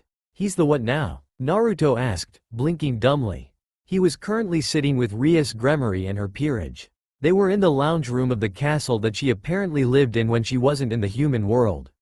The room consisted of a large chandelier that hung from the ceiling, quite a few comfy, expensive-looking couches and some paintings that looked as if it was painted by one of the great Renaissance artists. Rias and Akano were both sitting on a leather couch across from the whiskered blonde. Both were drinking their tea with an elegance that merited the name, the two great ladies of Kuo. To Naruto's right sat Yuto. Last was Kaneko, who was sitting at the end of the furniture that both blondes sat on. She was snacking on some chocolate, which for some reason just made her seem more adorable. I said that he is the lord of the underworld. Don't worry, he isn't scary, he is actually kind of an idiot. Rias said, sipping her tea. Naruto blinked again at how she described the top dog of the realm of devils. Okay, so your brother is the leader of the underworld, Lucifer. I am supposed to talk with him and convince him that I'm not a threat to any of the people in this dimension. At her nod he groaned, just my luck. Don't worry, he is very friendly, Rias stated as she covered her mouth to hide her giggle at Naruto's expense. He sent her an annoyed glare at her apparent amusement, but she ignored it. Our family is said to be one of the most benevolent in the underworld. He will listen to reason. Just relax, she stated matter-of-factly. Naruto leaned back in his chair and let out a huff. He was meant to meet Rias' brother in a few minutes. He was ready to talk to someone of importance, but not the lord of the freaking underworld. You could have told me this beforehand, I would have actually been able to prepare for a meeting like this. You can't say that I should relax when you want me to talk to Satan himself. Naruto grumbled, crossing his arms. If he pouted he would look like a child not getting what he wanted. Fufu, such a cute kahai we have. Can we keep him bucko? Akano seemed to want to get in on the conversation. She leered at Naruto while speaking. Naruto was hard-pressed not to get too hormonal about the stunning girl. Maybe we can. If Naruto-kun is found innocent, that is, said Rias, looking thoughtful. I'm not some kind of pet that you can decide to keep or not. Naruto ground out, growling slightly. Era, are you sure that you wouldn't want to be my pet Foxy-kun? She breathed. Naruto almost choked on his own breath. This woman was way too seductive. Then he pondered his new nickname. Foxy-kun? Naruto tasted the name. I've never had that nickname before. I'll be your first then, how exciting. She seemed to be a bit too excited at being the first to call him that as she held a hand to her blushing cheek. Naruto decided to try and ignore the girl as best he could. Wouldn't do too well to let his mind wander before meeting the Lord of the Underworld. He didn't exactly want to get thrown in a pit of lava, boiling for eternity or whatever everyone thought happened in the underworld if you pissed off their leader. The noise of the doors opening brought his attention to the figure that walked into the room. It was a man who was rather tall with shoulder-length, red hair. The color was very similar to Rias' locks, the only difference being the slightly darker shade. Two flowing bangs framed his face and ended at his chest. His hair was not the only similarity that Rias him shared. His eyes were also similar, if a lighter shade of green. In fact, they were bordering on silver because of how light they were. He was wearing a very flashy set of armor, which made him appear much more broad-shouldered and all the more imposing. If the similarities between the man and Rias didn't alert Naruto as to who this was, the way that everyone bowed in respect of the man did. Naruto stood from his spot and turned to fully face the man. The imposing figure stood in front of him and looked him up and down. After his evaluation, the man put on a laid-back smile. You must be Naruto-kun? Sirzechs asked, though it wasn't really a question. At Naruto's nod he continued, Rias-tan has told me all about you. The man stated jovially, sounding almost proud of his connection with Rias. Said girl looked rather embarrassed but stayed silent. Naruto didn't know how to respond to that. He settled with not asking why the Crimson Satan called his younger sister that. It is an honor to meet you, Sirzechs-sama, Naruto said with a bow. The red-haired man waved it off. No need to be so formal. Naruto was very thankful for the man's laid-back personality. He really wasn't one for formalities either. It is very nice to meet someone from an unknown place, though you don't seem all that different from a regular person. You may not know this, but what you have done was thought to be impossible. The man said. Wait, but you guys are able to travel through dimensions, aren't you? Naruto asked. Yes, we are able to. However, there are a few differences that make what you did very significant. The man said. You see, we are only really able to travel through a small number of dimensions. The underworld, the human realm, and heaven to name a few. Sirzechs told Naruto. There is one place that we can't go to though, and that is the dimensional gap. No being is meant to travel through this place, as nothing but Great Red itself is meant to exist there. The fact that you were able to travel through the dimensional gap without getting ripped to shreds is unsettling, to say the least. The red-haired man stated, looking serious for the first time in their conversation. What is Great Red? Asked Naruto. He was curious about it, but the question was also meant to grant him time to think about the answers to some of the questions that he expected to hear. Great Red is a being with unimaginable power. He is the most powerful dragon in existence, and resides within the dimensional gap which you passed through to get to the human realm. I want to know how you were able to pass through the dimensional gap without dying. The redhead said. He obviously wanted to get back to the topic of Naruto not dying. He seemed quite adamant about it. Naruto had to think about this. He didn't have a reason to distrust these people. Naruto couldn't detect a single lie coming from the Satan in front of him. Though, he didn't want to tell these people the whole story, which would not only take an absurd amount of time, but was also kind of personal information that Naruto didn't want to just give out to people he had just met. He decided that he would tell them the truth of how he got here and some of where he was from, but wouldn't go into a great deal of description. Well, I am from a different dimension as you say. I am from a place called the Elemental Nations. I was sent here because I was saving my friends from someone. The only real way to beat the dude was to send him somewhere where he couldn't come back. So I sacrificed myself by holding him down long enough to have my sensei send us both away from our world." Naruto finished, and mentally patted himself on the back for not giving his entire life story away. He knew it would be short-lived though, as he barely told them any information on the ability that was used to send him here or how he survived in the first place. He withheld a sigh at the thought. When he heard sniffling, he turned his head to the source, to find Sirzechs actually tearing up slightly at the blonde's story. Such a noble young man. The man wiped away the tears that threatened to spill. Making such a big sacrifice to save your loved ones is just so moving. The man clapped both of his hands on the startled blonde's shoulders. No one so young should have to make that sacrifice. Thank you, the whiskered teenager said unsurely. The man in front of him was apparently a very emotional person. That still doesn't answer how you were able to survive the dimensional gap. Rias said to his right. She and her peerage had stayed silent up to that point, most likely due to her brother wanting to be the one to interrogate him. It also doesn't explain the energy that you released in your fight with Rainier. She said, the silent request to tell her the reasons not needing to be addressed verbally. Naruto did not hold a sigh in this time. Before he could speak however, Sirzechs interrupted. Rias-tan, can't you see that Naruto-kun has been through enough already? He shouldn't have to answer questions that will evoke bad memories for him right now. The older man then grabbed Naruto in a bear hug, crushing the poor boy. The red-headed man didn't even notice the blonde's attempts at escape, too busy as he was glaring at his younger sister. Ni-sama, please let Naruto-kun go before you crush him. Rias said, looking worried for the teen. Her request had the desired effect. Sirzechs seemed to notice Naruto's struggles and quickly let him go. Naruto gulped the air greedily after being released. That guy had a serious grip. The blonde turned to the man to see him flailing his arms about and sputtering apologies. He then turned back to the beauty, ignoring the man for the moment. Thanks Rias-chan. He panted, his complexion going back to normal. Yeah, well the way I came here was by a technique called Kamui. The ability comes from something called the Sharingan, which is some weird trait that this clan has. The clan is called the Uchiha. The Sharingan is actually an eye ability. Kamui has the ability to send objects or people through dimensions. My sensei had this ability, so I convinced him to send me and the enemy we were facing away, far from the elemental nations. Naruto explained. I have never heard of an eye ability, how does it work? Rias asked, looking extremely intrigued. I don't really know how eye abilities work, they are called dujutsu.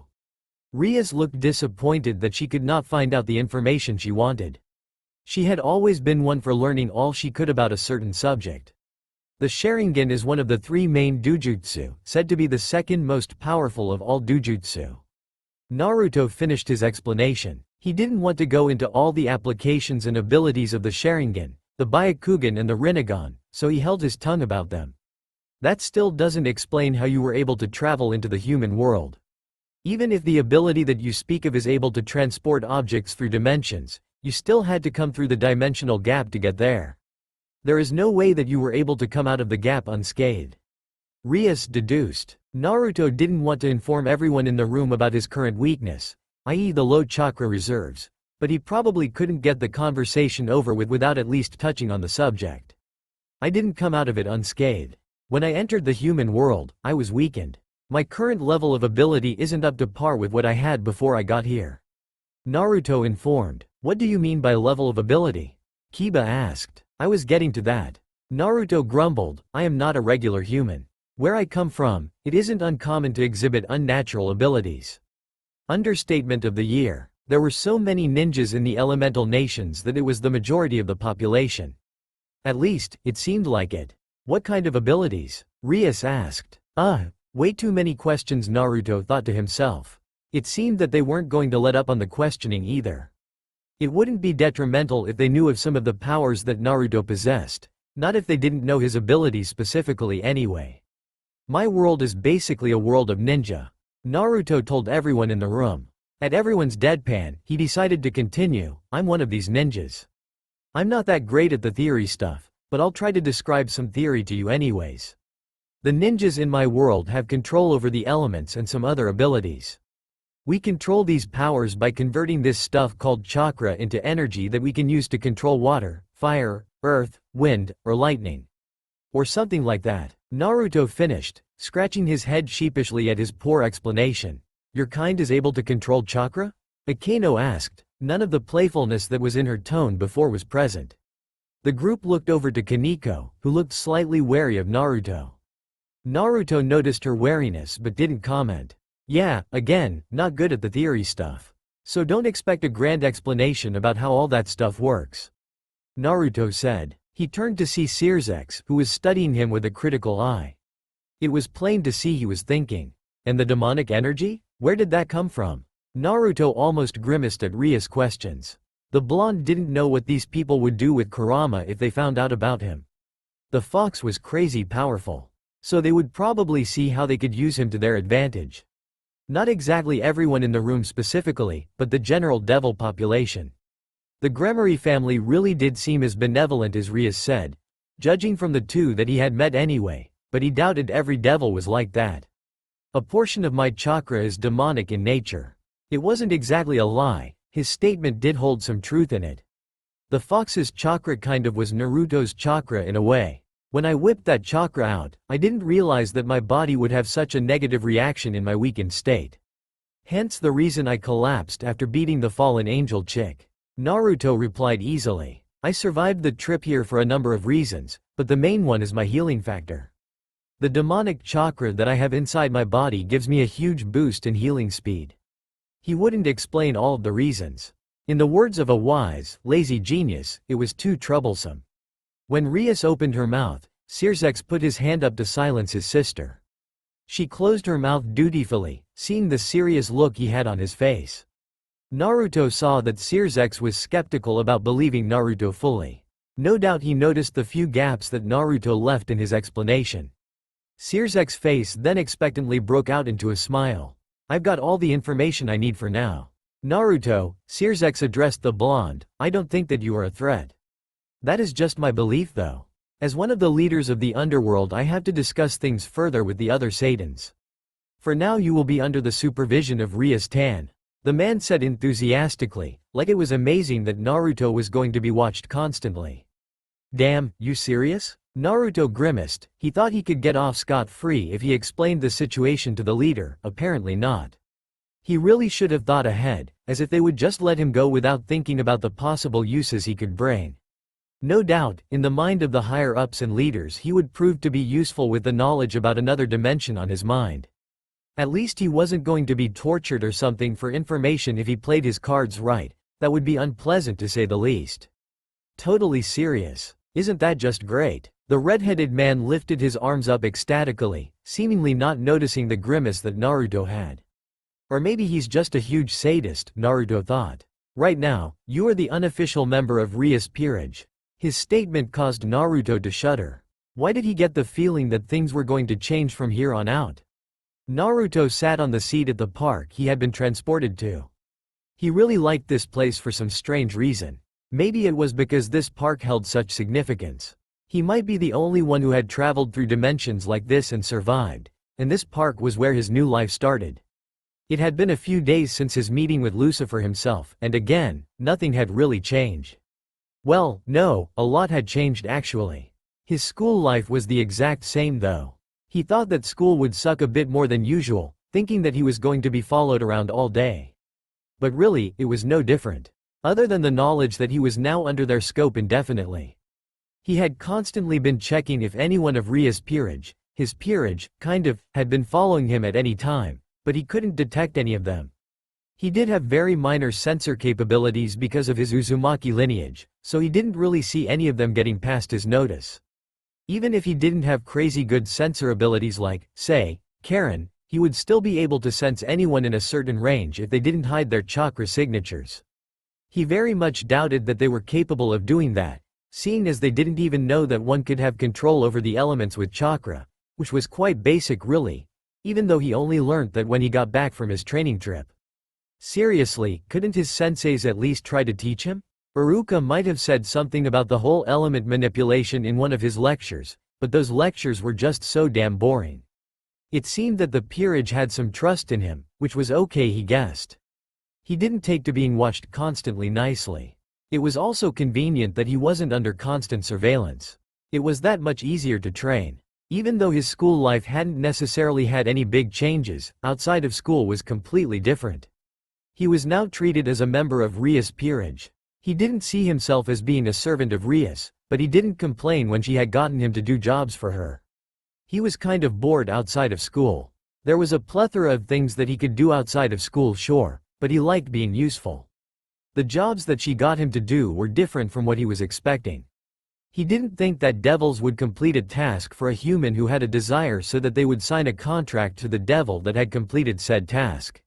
Well, he expected that devils would do something like that, but he thought the devils would double-cross the people that asked for assistance. They didn't though. It was actually rather tame. Like an organization that helps people out. He had gotten a grand total of 2 signed contracts from the 2 he had been assigned to. He shuddered at the second of those requests. Versing a nerd in a video game as a request was one thing, but watching some anime titled, Magical Girl Milky Spiral 7, with a roided-up male that dressed like a little girl and said, NYU, in his speech at regular intervals was nightmare fuel. He really hoped that he wouldn't get a request from that individual again for some time. Or ever, if possible. He had done a bit of training in his apartment, surprisingly without blowing the place up, or not so surprisingly, seeing as how it was mostly just chakra control exercises. Along with the fox giving him a few tips for some of the techniques that Naruto was unfamiliar with, he breezed through it. He decided then that he would check something out discreetly. Closing his eyes, he slowed his breathing and stilled, until he was more a statue than man. After some time, his eyes gained a slight orange pigment. He could still go into sage mode in the human world. Though he noticed something was different, he didn't feel as empowered as he usually felt. The feeling of natural chakra was rather dull right now. It took him a few minutes to realize what the problem was. His goddamn chakra. Fukusaku mentioned that only those with extreme chakra levels could utilize the natural energy and invoke senjutsu. Those with smaller reserves couldn't even use a partial amount of its abilities. Naruto was surprised that he could feel anything at all. He just chalked it up to the density of his chakra. Even though he didn't have much of it, his chakra was still much more potent than the regular ninja. He let go of the natural chakra and went back to normal with a frown on his face. Why the hell did nothing go smoothly for him? He guessed that he wouldn't be able to use senjutsu fully until he got his old reserves back. He checked his chakra stores and the frown turned into a small smile. The fox wasn't kidding when he said he would help. At this rate, his chakra would be back to normal very soon. He would still do the chakra control exercises though. When he got back to full reserves, he wanted to be able to concentrate his chakra more. Even if he went back to his old world and there were no adversaries to face, he would become the world's strongest ninja datbayo. Naruto got up and decided to leave for the time being. He would probably have to talk to Rias tomorrow about being the unofficial member of the peerage. Likely, he would have to do something as a member, even if he wasn't in name. If they were forcing him to do something malicious, he would refuse, even if they said they would kill him if he didn't comply. Because he was just that awesome of a person. He nodded to himself. The blonde left the park behind with his hands in his pockets. After only a minute into his walking, he heard a small gasp and turned his head. What he didn't expect to find was white panties with a creamy bottom staring back at him. The owner of the behind seemed to have fallen while she was walking, giving him an unrestricted view of her panties. He quickly turned his head away after realizing that he had been staring for a while. Until he realized that there was a girl that needed Humpy helping. He meant helping. Damn it, Fox. Hey, you okay? Naruto asked, walking over to the girl. The girl seemed to get her wits about her when she heard his voice. Quickly covering up and turning around, she looked at the person the voice belonged to. A quick draft blew the nun hood that she had on her head, allowing Naruto to get a look of her features. The girl was the very definition of the word cute. Her big, bright green eyes held such innocent curiosity that Naruto almost let out a squeal. Another noticeable feature was her blonde hair. It had a shade similar to Naruto's. She had a small bust compared to Rias and Akino's enormous size, but it was definitely not unappealing. They looked rather perky. The whiskered teen banished those thoughts upon noticing her staring at him. Her face took on a deep shade of scarlet when he stared back. Ah, she was shy. So adorable. Anyo, I am a little lost. See, could you help me out? She poked her index fingers together that reminded him of a certain white-eyed brunette. She even had the stutter down. Sure, Naruto responded with a kind smile on his face. He couldn't believe that just seconds ago he was thinking lewd thoughts about this girl. She was so innocent. Thank you, she said with a bright smile, a pink hue slightly lighting up her cheeks. What's your name? Naruto asked, his hands back in his pockets. Asia. Asia Argento. Asia responded. She looked embarrassed for not remembering to give her name to the boy. I'll call you Asia-chan then. Naruto proclaimed, I'm Uzumaki Naruto, just call me Naruto. He pointed to his chest with his thumb, while giving her a wide, toothy smile. She looked up to him and flushed. Naruto-san, she said with a nod. Naruto didn't protest. If she wanted to stick the suffix there, then that was fine by him. So why are you lost? Are you new here? Naruto asked curiously. Yes, this is my first time in Japan, she said with a nod. Where do you want to go? He tilted his head back to look at the sky. The sun had been bothering him quite a bit, and not just because of how bright it was. It was almost like it was weighing him down. Maybe it was becoming part devil, he mused. Ah, the church, she responded shyly. I should have known, your nun outfit looked too cute on you to be a real one though. I thought that it might have been cosplay. He joked. Asia turned her head to the side to hide her beet red face. Thank you, Naruto-san. She stuttered. She probably didn't know what cosplay was, Naruto thought to himself. So cute, he crowed, hugging her while rubbing their cheeks together. This caused the girl's already red face to go into shade of red so bright that he wasn't even sure it was a shade that was known to man. Naruto was a sucker for cute things, he wouldn't deny that. And this girl seemed to have cuteness in spades. Naruto-san, she gasped. Though, she seemed to like the affection that Naruto was giving her, he noticed. She didn't look like she was used to it though. Naruto stopped his affectionate actions when he saw that a boy nearby had fallen over on the sidewalk. The child held up his scraped knee and started crying. Both blondes looked over to him. Naruto let go and started walking over to the boy. Before he could reach the kid, however, Asia ran over to him. She kneeled down to look at the scraped knee and put her hand to it. Don't worry, I'll heal it for you, she said gently. Naruto half expected her to pull out a band-aid or pray for it. The green glowing light that protruded from her hand onto the boy's injury was not what the blonde was expecting. The boy on the ground stopped crying and looked at the injury that had begun healing in awe. As did Naruto, he had seen medical ninjutsu before, but for a regular human to be capable of it was quite something.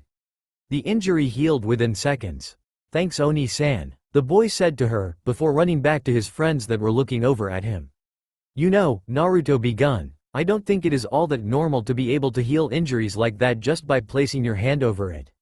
He said lightly. He needed to know what that power was. That is a gift that I received from God, she replied with a sad smile. Naruto frowned at the melancholic look that she had on her face. He had to find out about her powers, but seeing her sad affected him more than he liked to admit. So, he would do something uncharacteristic and unbecoming of a ninja of his stature. He would let it slide. He would confront her on it later, but right now he didn't want to bring up sad memories for the girl. It was their first meeting, and she was just too damned kind to be sad. The two continued their walk after his outburst, until Naruto saw the church in the distance. His body froze up when he saw the building. He felt some force almost repel him from the gothic-looking structure. It's over there. He gestured to the building, not letting his inner feelings to be known to the kind girl beside him. Ah, thank you so much Naruto-san, she said happily. She turned to him and gave him an innocent smile. My pleasure Asia-chan, after all, I couldn't just leave my cute little Imouto alone, could I? Naruto said with teasing smile. Imouto? She looked shocked at receiving the title. She then looked unsure, poking her index fingers together and taking quick glances at him before looking away. I'm your Imouto? She asked, almost self-consciously. As if he could say no to that. It would be like killing a puppy. Yeah, of course, he said kindly. His answer was apparently the right one, if the way that she beamed at him was any indication. I'm so lucky I got to meet Naruto-san. You're so kind and gentle. she said with her decidedly innocent smile back in place. If you ever have time you should visit me in the church. Promise me, okay? I will. See you soon. He waved while leaving. Hi, Oni-chan, she said, waving back before she ran in the direction of the church. Naruto turned back to study her fleeting form. He was interested in that power that she had. Sure, he didn't bring it up after the emotions she displayed after using the power, but he had to wonder. Was she just able to use medical chakra? No, he doubted it. Even if medical ninjas usually had less chakra because they needed precise control, they still needed more than she had. He could sense that she was just a regular civilian. Other than that strange power she had, she was completely normal. Perhaps she was some kind of rarity amongst the humans that lived here. Someone who had inherent powers. Damn, he really had been overthinking a lot of things lately.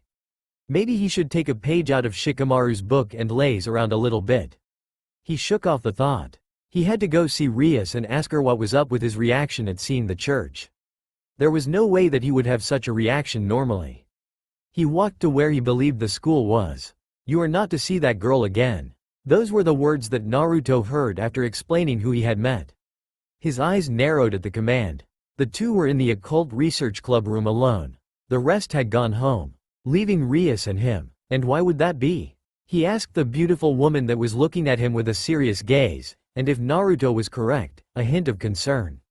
Anyone who is affiliated with the church is dangerous to us. She is in league of the enemy, and I will not have one of my precious servants talk to someone that will put them in danger. She said. Naruto was actually kind of touched.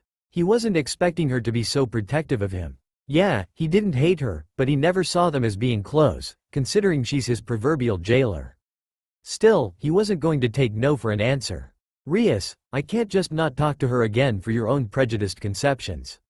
Naruto stated. It is not prejudiced, they are a literal threat to us. If they find out that you are a devil, even part devil, then they will kill you on the spot. Rias said. She stood up from her desk and walked over to him.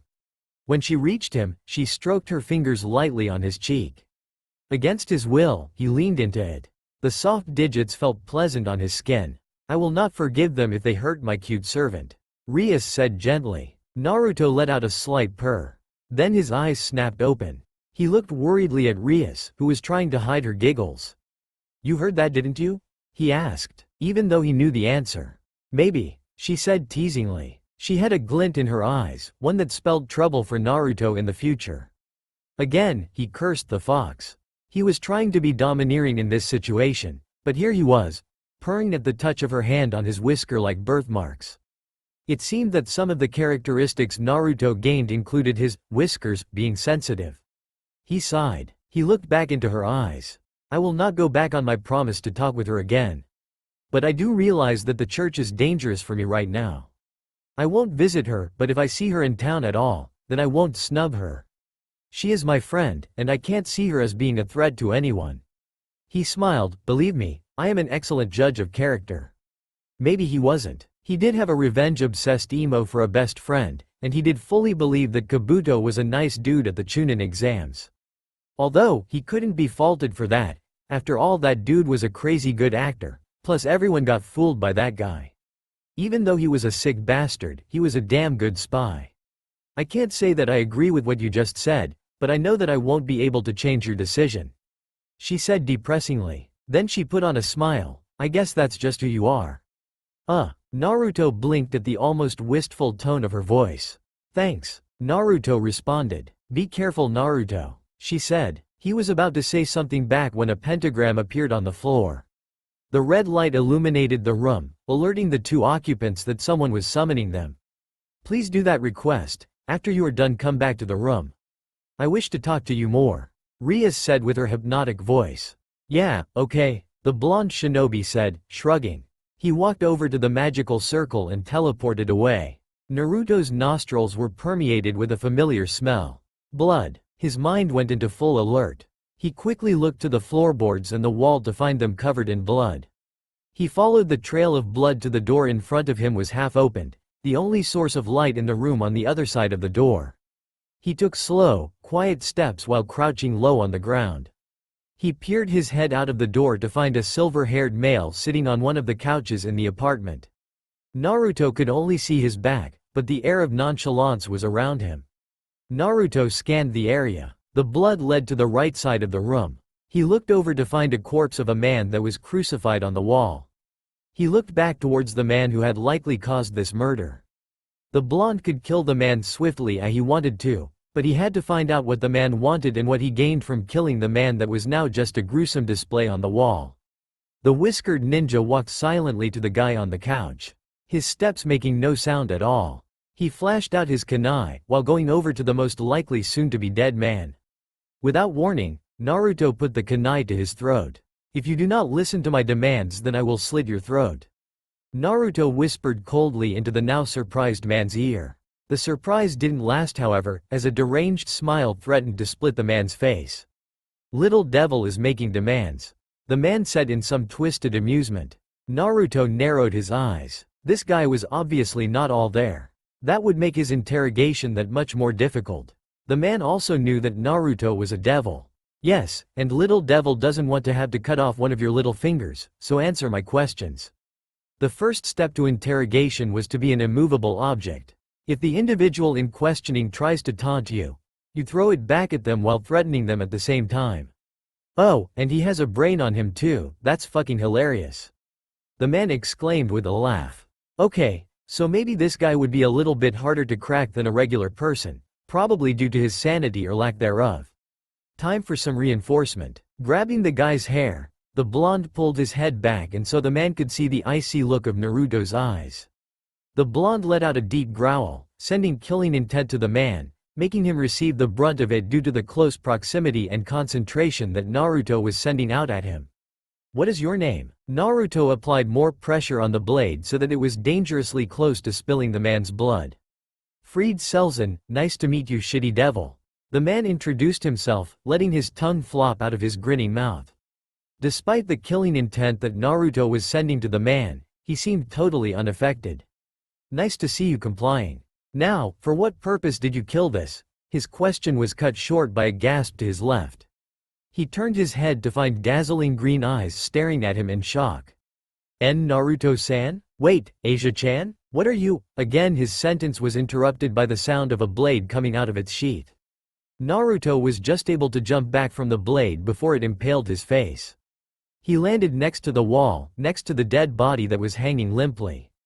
Naruto looked to Fried and found the deranged smile that had yet to leave his features.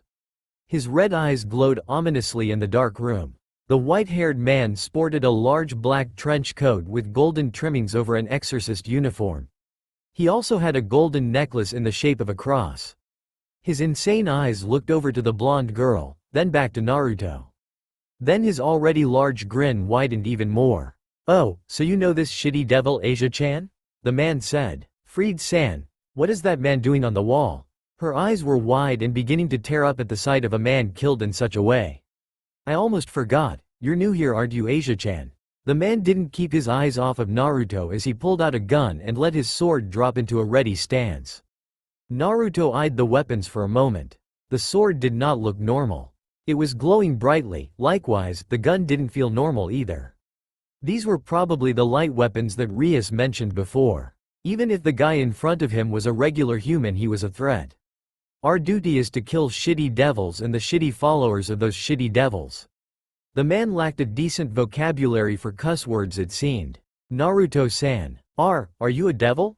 The girl looked shocked. "Partly, yeah. I will explain it to you later, but first I gotta get you away from this guy."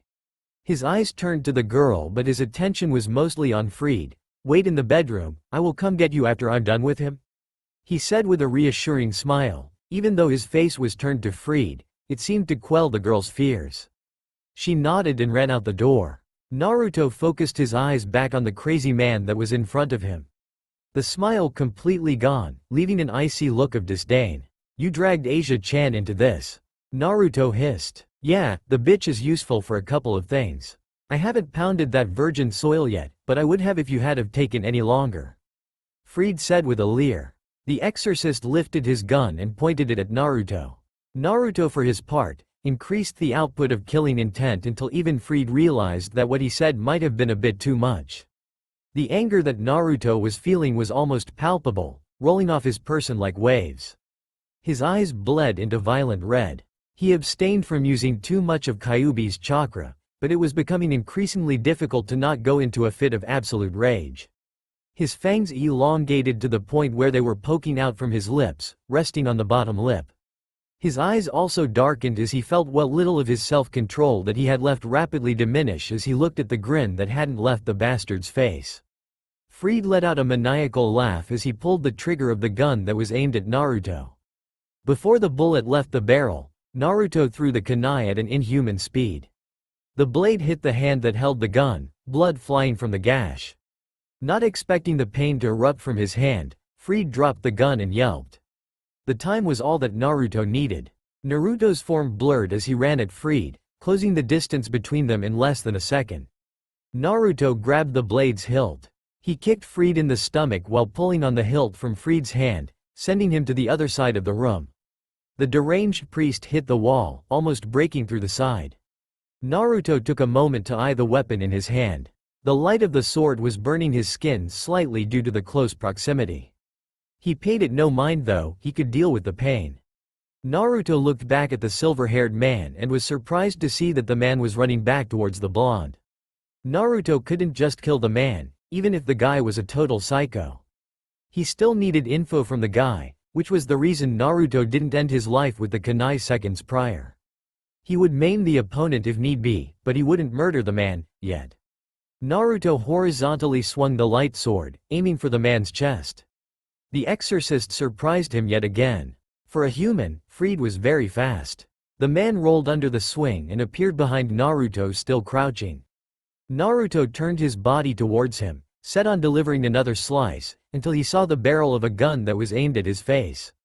Reacting on instinct, Naruto leaned his head back. A flash of light skimmed past Naruto's face, grazing a few of the hairs on his head, accompanied by a large bang milliseconds later. Naruto jumped while leaning his body back. He flipped over the coffee table and couch, landing on the other side of the furniture. He quickly ducked his head, avoiding another shot from the large pistol. He crouched behind the chair. Shit, now he had a maniac on the other side of the room who was aiming at Naruto with a freaking gun. Naruto had not had an encounter with a weapon like this before. He had heard about guns in this world, but he had never had to fight someone who wielded one. Back in his home world, they stuck to good old-fashioned blades and explosive tags. This weapon that he was now facing was much more dangerous than a simple shuriken. One shot of the gun could cripple him indefinitely or kill him in a shot if aimed at the right spot, which wasn't what made it especially hard to deal with, oh no. It was the speed. The bullets also went faster than even Naruto's own enhanced vision could see. He needed to come up with a strategy. Several close shots later, he figured out what he could do. Naruto put his hands into a familiar, cross-shaped sign. Kage Bunshin no Jutsu, he whispered. A clone popped into existence next to the original. The clone gave a silent nod and jumped over the couch, running at the mad exorcist that was literally gunning for him. The original Naruto put his eye to one of the bullet holes in the couch. He watched as his clone was predictably shot, and it popped into a cloud of smoke.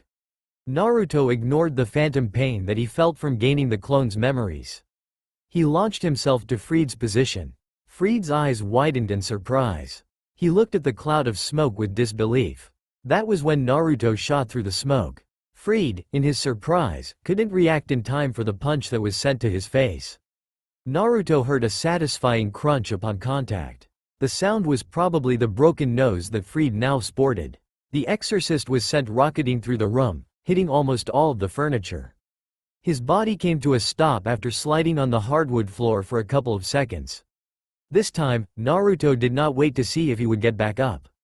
Sprinting towards the body on the ground, he stabbed Fried in the arm that held the gun.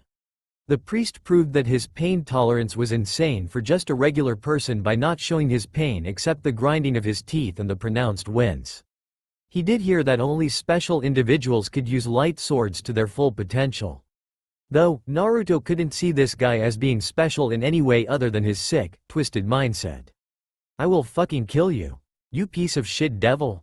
Again with the shitty devil thing, Naruto thought. He set his eyes on the enraged look Fried was giving him. The look was kind of justified really. People didn't take to getting stabbed in the arm lightly. Especially if you broke their nose not a minute before. Not that Naruto cared. If you value your tongue, then I suggest you shut up. You will only speak when I ask you questions. Naruto twisted the blade to pronounce the threat. Instead of listening though, Fried just spat in his face. Then Naruto screamed. He clutched his face with his free hand to try and soothe the pain. The spit felt like acid that was burning into his face. While Naruto writhed in pain, Fried sweep kicked Naruto to the floor. The blonde regained his bearings within a second. Naruto tried to ignore the pain as best he could as he attempted to grab the sword that was still impaled in Fried's arm. Before he could get it, the man grabbed it by the blade and pulled it out himself. The priest swung the sword at Naruto's outstretched hand, cutting into the flesh deeply.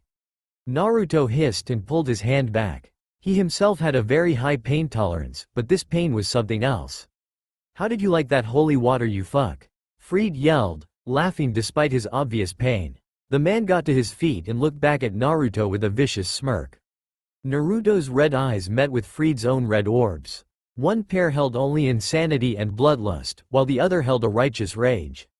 Before either could move, however, a magic circle flashed into existence on the ground. Kiba appeared from the circle. It all happened so quickly. Kiba sliced Fried's chest, leaving a long, narrow gash, and kicked the new cut that formed. This time, Fried did scream, as he fell back. Naruto would have winced in sympathy if he wasn't starting to seriously hate this man. "Sorry to interrupt," Kiba said with his patented Bishonen smile, "but he is one of us." Next to come was a Kano, who materialized out of the pentagram. Era, there seems to be a problem here. Exorcist. This was said by Kaneko, who also came out of the glowing red magic circle. It was the first time that Naruto had actually heard her talk. He was surprised by the monotone tone of her voice, but it had its own charm to it. Last to appear was Rias, who made the most grandiose arrival out of the four. Dark red and black energy shot from where she stood, leaving Fried, who had only just gotten back up, with only a second to jump out of the way to avoid the dark-looking energy. Naruto looked at the peerage, then back to Fried. Fried looked at the new arrivals in annoyance. More shitty devils that came to interrupt his fun. "Leave. This guy is dangerous, he has a light sword and gun. I don't know if he has any more holy water on him, but if he does it hurts, a lot." Naruto informed them quickly. It really did. His face was having a difficult time healing. He would feel the boiling flesh. It probably didn't look too appealing. He could feel that it was starting to heal a bit faster though. He didn't want to put anyone in danger, and this guy proved to be quite a threat. Even though the exorcist must have been near his limit, the crazed man probably had a couple more tricks up his sleeve. Granted, Naruto was able to beat him swiftly. The only reason the blonde ninja was in such a state was because he didn't expect the guy to spit something that burned through his skin like that. "Naruto, what are you saying? You aren't in any state to fight him." Rias told him. Her form was slowly being clouded by a crimson aura. She looked extremely intimidating. The red-haired devil was giving Fried a death glare. "I can beat this guy fine. Don't try to fight him. Go protect Asia," he said dismissively. Before the redhead could respond, Akano butted in. "Bucko, there will be reinforcements coming," she said. Her eyes darkened gravely. "Shit, we have to finish this quickly." Yuto cursed. Kaneko just nodded while putting on her gloves. They all got into fighting stances. Akano had lightning that was zapping and crackling in her right hand. Rias summoned more of her dark aura. Yuto pulled his sword out and put his right foot forward, bending it, so if he had to spring forward quickly he could more easily. Kaneko picked up a large table over her head with little effort, after putting on both of her fingerless gloves. Fried finally looked wary of the devils that had appeared. He realized that the two chicks with big tits knew how to focus their powers a lot more effectively than the blonde kid could. Plus, with this many devils to face, it was suicidal. Especially considering the injuries that he had gained through the fight. Luckily for him, a portal appeared above his head just in time to make the peerage to stop in their tracks. "Ha ha ha, looks like I got back up. Time for us to kill you worms tilde. Fried yelled the last part sweetly, as if he was talking about an adorable kitten. "Bucko, our top priority is to help Naruto-kun." Akano didn't say the nickname she made up for him in this dire situation. Before any of the peerage members could react, Naruto sprung into the room that Asia had ran into. The blonde kicked open the door. The first thing that came into view was the large portal that was similar to the one that had formed in the living room. It was pretty hard to miss it. When he looked what was inside it, his heart froze. Standing inside the portal was a large man. His attire consisted of a pale violet trench coat over a white dress shirt with a matching ascot, black pants and shoes, and a black fedora. He looked to be a middle-aged man, with black hair and dark blue eyes. His face held a haughty smirk. The man wasn't what caused his heart to freeze, however. What he was holding was. In his arms was an unconscious Asia. He was holding her limp form in a bridal carry. Naruto moved to jump at the man, but it was too late. The man disappeared along with Asia, smirk still in place. Naruto cursed every deity he could think of. He was too late. She was captured and it was his fault. Naruto sprinted back to the living room, focused on interrogating that bastard and all of his reinforcements. He went into the room to see it was empty, all except for his peerage that were looking to where the portal had been. "Where the hell are they?"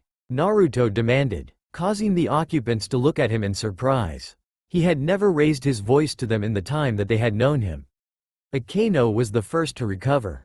They said that they got what they wanted, and then they just left. She seemed confused at the fallen angel's quick departure.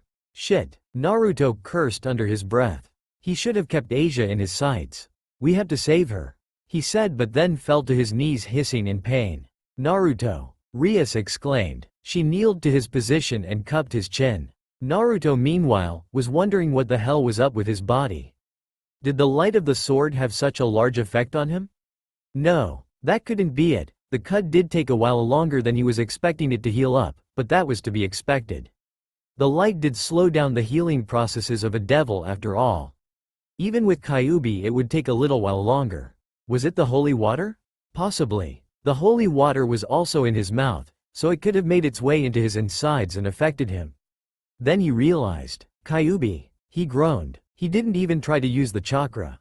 There was only that little bit that he unconsciously used because of his anger towards Freed. Though, he did notice that the strain from using it was significantly less than what it was when he fought against Rainier. "Akeno, make a teleporting circle now," Rias said to her queen. "Hi, bucko." The raven-haired woman nodded dutifully.